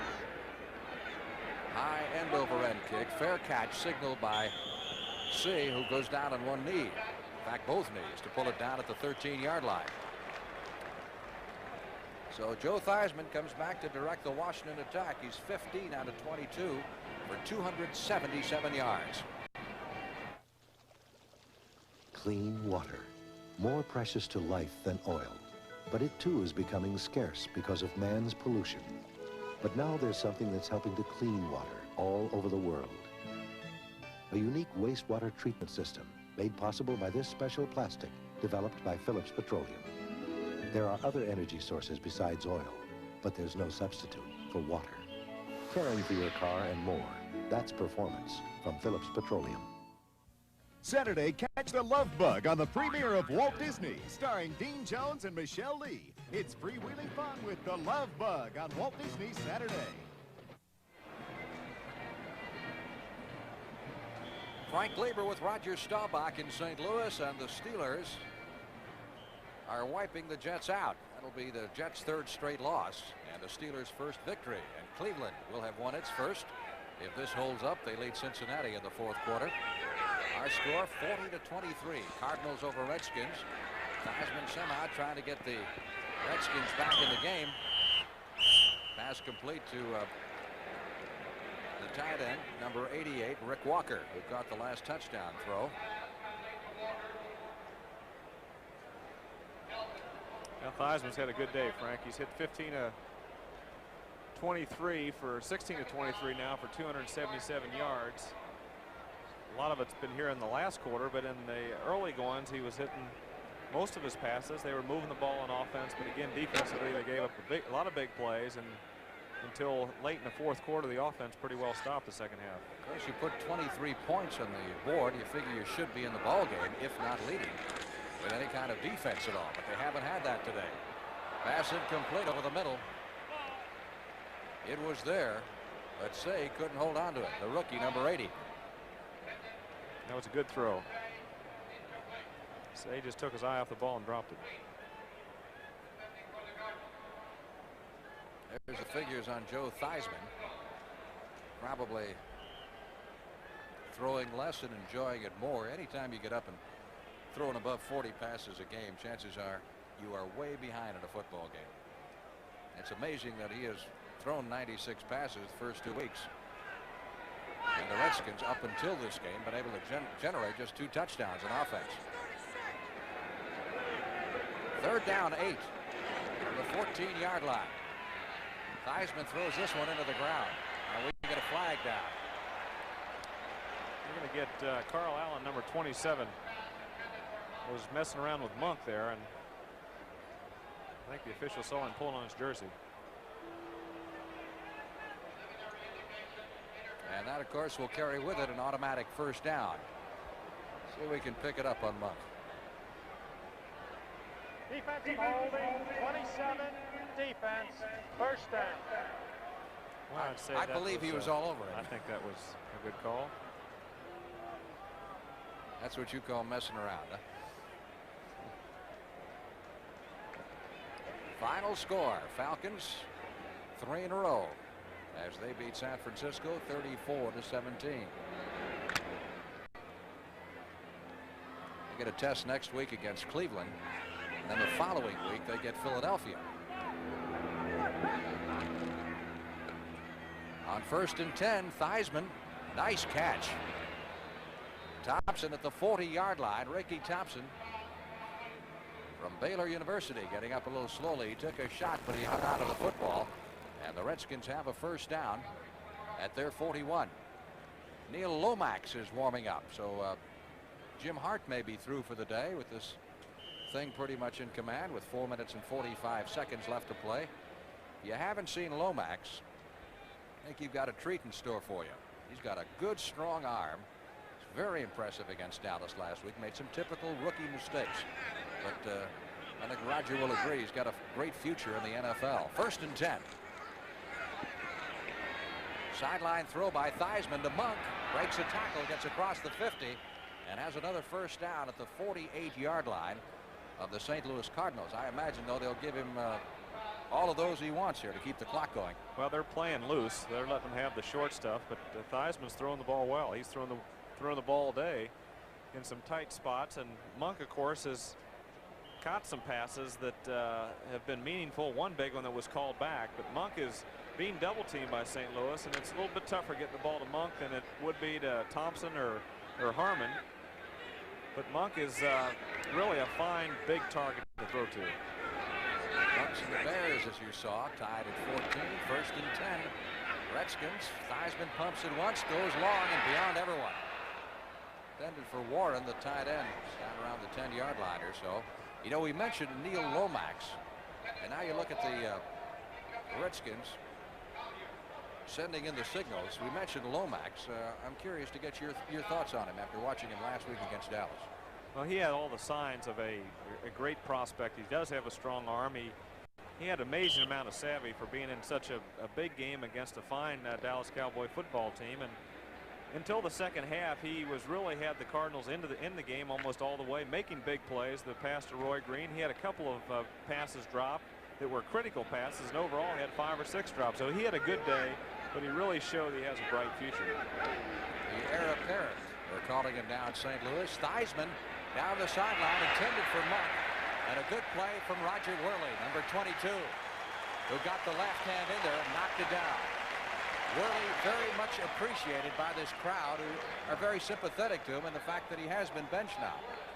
Well, he's been a great player for him for so many years. He's also very popular off the field. He does a lot of work in the community with organizations from the Fellowship of Christian Athletes to multiple sclerosis. He's just very active in carrying off the field, and people appreciate that. He's been a great all-pro through the years, and they still feel he's got the physical ability to play football, and the benching is somewhat of a question mark as far as some of the players are concerned. 3rd down and 10. Redskins from the Cardinal 48. Big rush. Theismann flushed out of the pocket. Fires downfield and completes it to Monk for the first down at the 34-yard line. Nice catch and a good scramble by Theismann. I think he was throwing this to Ricky Thompson, number 83, and Monk cut right in front of the ball. Here's Theismann, has to get outside. Roy Green, number 25, was blitzing, but Monk cut to the outside. There's a mix-up there. They shouldn't be that close together, and he cut in front of Thompson, who thought he was going to catch the ball. Thompson's looking over there and saying, "That's my ball, man." 1st and 10. Too little, too late now for the Redskins. Roy Green checks into the secondary.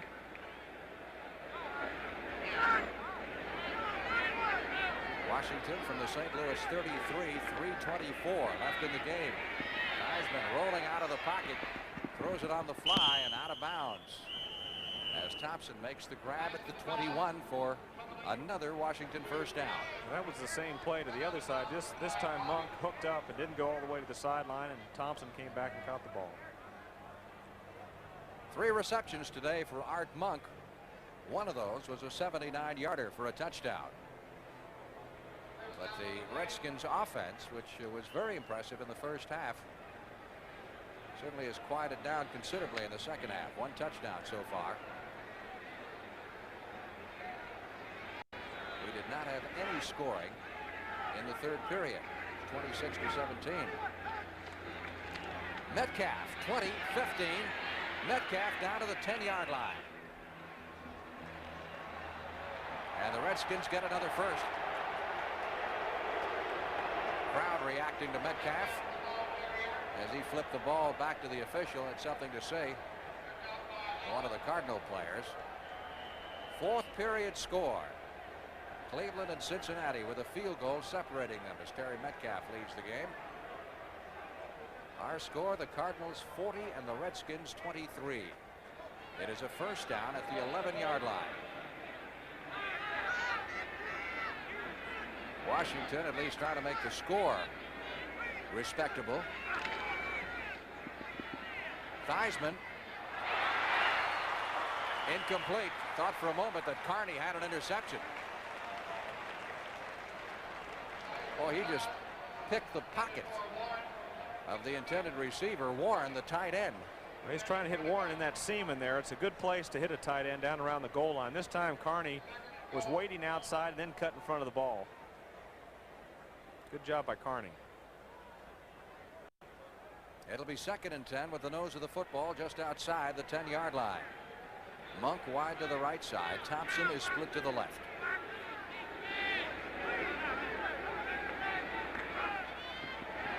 Thompson, great catch and a touchdown for the Redskins. Well, that was a catch right there. Thompson really was. He spun all the way around. He's got sticky fingers, and he can make catches like that. That time Theismann really threw the ball a little bit short, but he spun around and caught it. Just one of those quick passes when you have a defensive back right up on top of the receiver. You try to get it over his head, lay it over his head. It was out to the outside. Thompson spun around. Nice catch. So Ricky Thompson on the receiving end of the touchdown, which makes it 40-29. And Mosley can make this a 40-30 ball game with 2:24 left to play.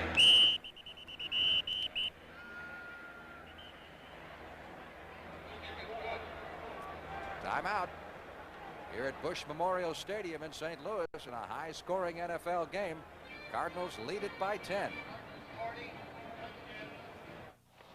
We want to make you smile. Welcome back.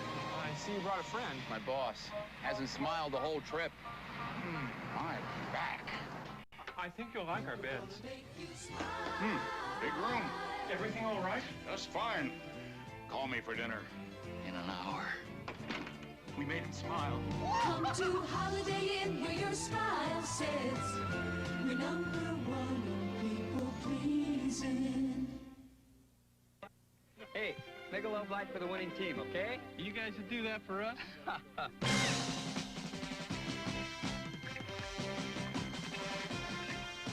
Would a bunch of guys really go at it this hard just for a beer? Well, consider it's Michelob Light, and that means a rich, smooth taste you can compare to any beer you like. You guys never played like that before. Hey, we never played for a Michelob Light before. Michelob Light. Compare the taste. Next weekend on CBS Sports Saturday, Roberto Duran continues to fight his way back to the top as he faces European super welterweight champion Luigi Minchillo. Next weekend on CBS Sports Saturday. Well, there's the story. 2 minutes and 24 seconds left to play. And the Cardinals leading the Redskins 40-30. Who was it? Yogi Berra said once upon a time, it's never over till it's over. And strange things could still happen here. Mosley, again, obviously, going with the onside kick. Took that same bounce, didn't it? Got that down. And the flag drops, which means that the Cardinals will get the football out of bounds. He's kicking the ball a little bit too hard.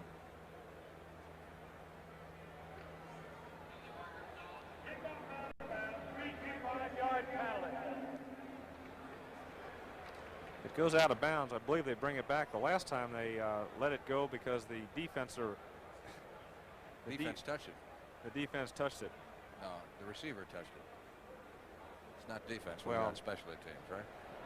It was Roy Green, number 25. So he's offense and defense today. So they move it back to the 30-yard line. That took 3 seconds.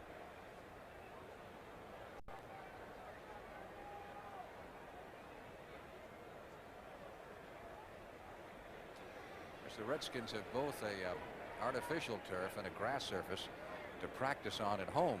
You would think on artificial turf, Mosley would figure you wouldn't have to kick it quite so hard. Get that bounce every time. See what he does here. Better bounce, but right into the arms of Dave Stieff of the Cardinals, who will take over at the 41-yard line. And it looks like Neil Lomax. If this was Tom Landry, I have to believe he wouldn't be sending it his second quarterback right now with a 10-point lead with 2:15, 2:18 left. Well, I agree with you. Lomax is going to basically hand the ball off, and probably don't want Hart to, with the knee he's had, the problem he's had, take a chance on getting injured. But they'll play it pretty close to the vest right now. Trying to pick up a first down or two on the ground and run the clock out of the Washington Redskins, who have scored twice here in the last period. Willard Harrell. No gain on that play.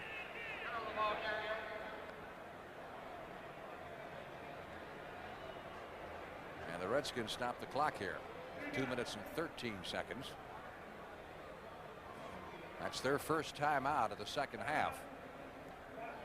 Well, the reason they stopped the clock before the 2-minute warning, they can use one timeout now. They'll have the 2-minute warning, and then if they stop St. Louis, they'll get the ball back with 2 timeouts left, so they'll be in pretty good shape. Lomax and Hart involved in that huddle, along with Jim Hannafin. The executive producer of NFL football is Terry O'Neill. Our senior producer, Charles H. Milton III. Today's game produced by Jim Silman and directed by John McDonough. And we thank you, gentlemen, for putting up with us. A lot of people behind the scenes to make an NFL telecast work. We hope you've enjoyed the pictures. We had some very exciting football, wide open offensive football this afternoon. 70 points scored between these two teams. 2nd and 10 for the Cardinals at the 41-yard line of the Washington Redskins.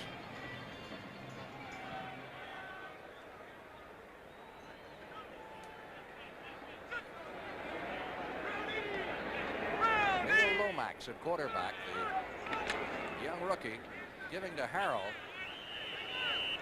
over the right side for a couple of yards to the 38-yard line.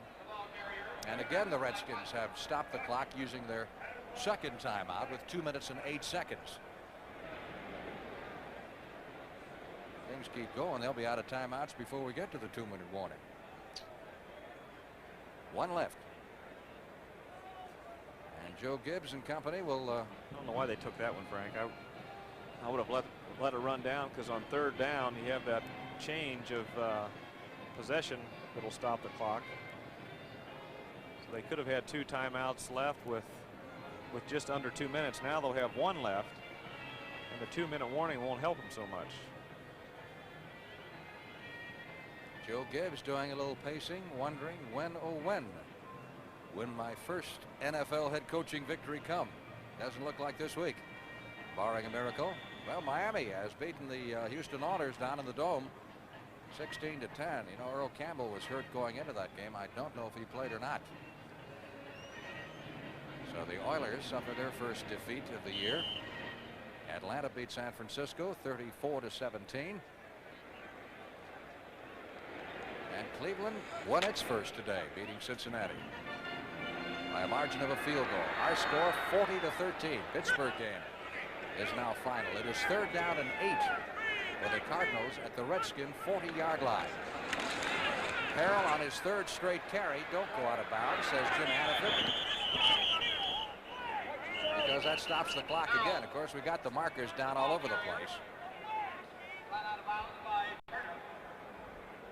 So that in effect gives the Redskins a free timeout. Yeah, it does. They'll be able to use a 2-minute warning, and then they'll have 1 timeout left. It'll be Illegal 4th. use of the hands. 89 offense, decline, 4th down. 4th down and 8. Cardinals at the 40-yard line will have to punt. And there's Greg LaFleur, the tight end, who is guilty of the offense. LaFleur picked up just a couple of weeks ago, and Doug Marsh, the regular tight end, was injured. He was a high draft choice of the Eagles. Pretty good receiver. Virgil Say is back to receive, and Birdsong will do the punting. This has been the longest 30-second period on the clock I can remember. It was 2 minutes and 15 seconds to go in the game about 15 minutes ago. And now we're down to 2:02, and this will get it to the 2-minute warning, if nothing else.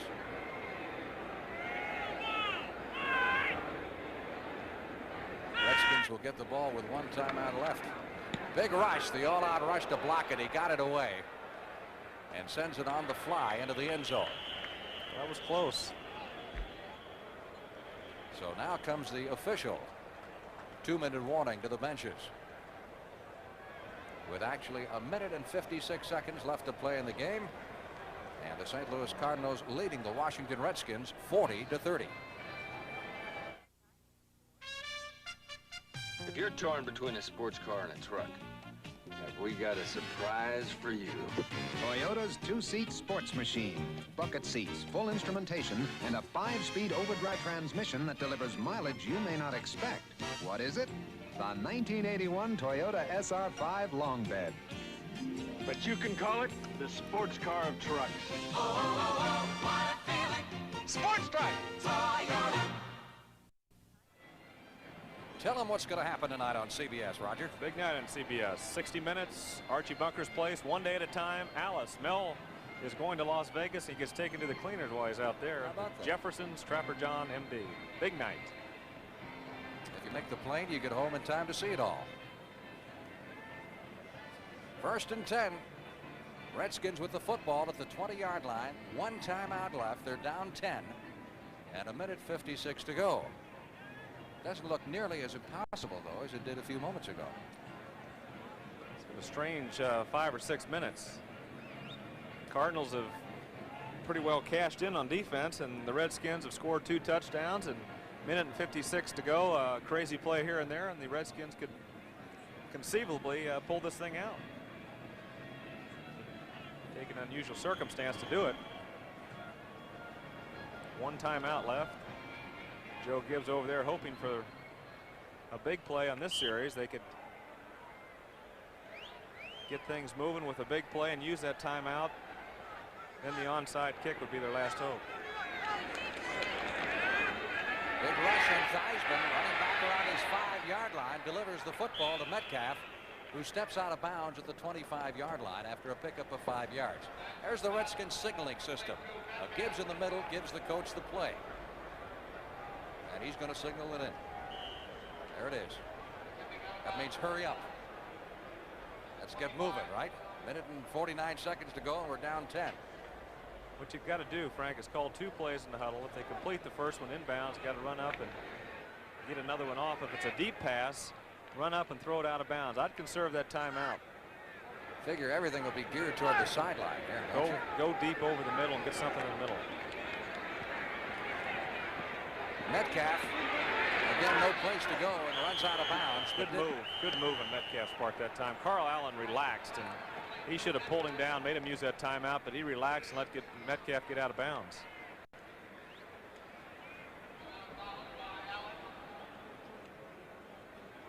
Don Bro and Joe Bugle, they are not making any bones about which coach is signaling in the play. Looks like the decoy is maybe tired, huh? Theismann might be calling him in the 2-minute period. They're just decoying, both of them decoying over there. Well, Joe's approaching the 40 mark in the attempts department again. He'll be right there before the game's over, I'm sure. Over the middle to Monk, breaks a tackle at the 40. Oh, great move at the 50. And Monk down to the 44-yard line. Here's where you got to throw one out of bounds now. Clock is down to a minute 20. One timeout left for the Redskins. They need to get in quickly. Theismann going to Metcalf. Metcalf heading for the sidelines. This time they bulldog him down before he gets there. Well, Carl Allen is the same man over there. This time he learned his lesson from the last play and got him before he got out of bounds. They had to use that timeout. So that's the Redskins' last timeout with a minute and 2 seconds left to play in the game. And Theismann will come over and appear in your picture to talk to Joe Gibbs. As well as the Cardinals played in the second half, getting 40 points, it's still a little disappointing to have the other team run over you the last 5 or 6 minutes of the game, and you don't savor the victory as much as you'd like. When you had them under control, you let them out. It's a psychological problem when you win a game, but you let the other team control you the last 7 or 8 minutes. So Theismann returns to the huddle with a minute 2 to work with.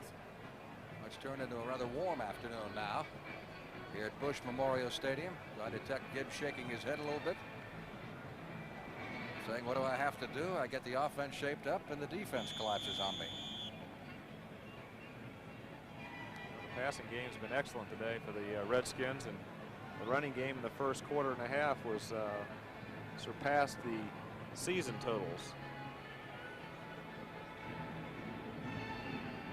So this is what it's like to be a head coach in the NFL. You lose your first 3 straight for the first time since 1965. And you've got to go to Philadelphia to play the NFC champions. Those are just excellent figures by Theismann. 4 touchdown passes. Joe looking long, and then he's still going. And gets out of bounds. At the 30-yard line, stopping the clock with 53 seconds to go. Now he wanted Monk downfield. Monk had good coverage on him. Roy Green lost him for a second, but Ken Green was right back there, and Theismann knew that he was in interception problems. He would have thrown that football.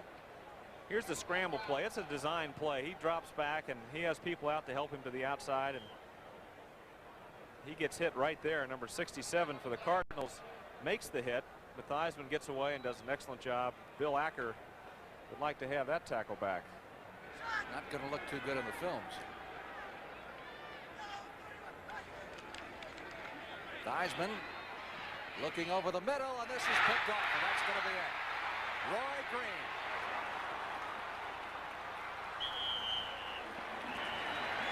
Cardinals take over with 42 seconds to go. Well, there's a Redskin on the field right now. Theismann's mad at himself. He shouldn't have thrown that one. Jeff Bostic was the injured Redskin, being 10-2 down to the 40-yard line. That'll do it for Washington, I'm afraid. Quite a day for Green. He's caught him on both sides. Well, Theismann had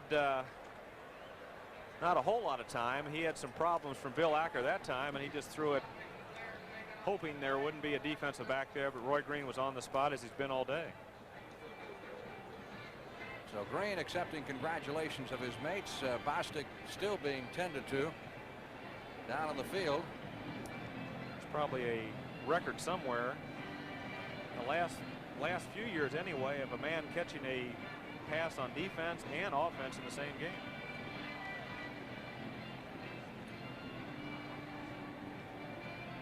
You might notice the Cardinal player who is kneeling down next to Bostic, number 71. That's his brother, who of course is an offensive lineman for the St. Louis Cardinals. There he is. I ran into Mrs. Bostic too. She was downstairs and she said she had some, of course, mixed emotions, which were obvious today. Who to root for? She was just glad her sons were both on the offensive unit and wouldn't be playing against each other as far as on the field activities. Now, you hate to get hurt anytime, but particularly on the last or next to last play of the game.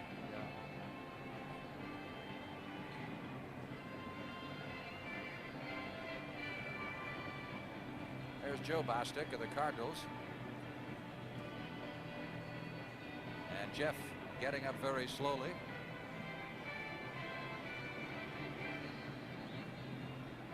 A lot of the crowd has already left. Joe Gibbs going to come out and take a look-see.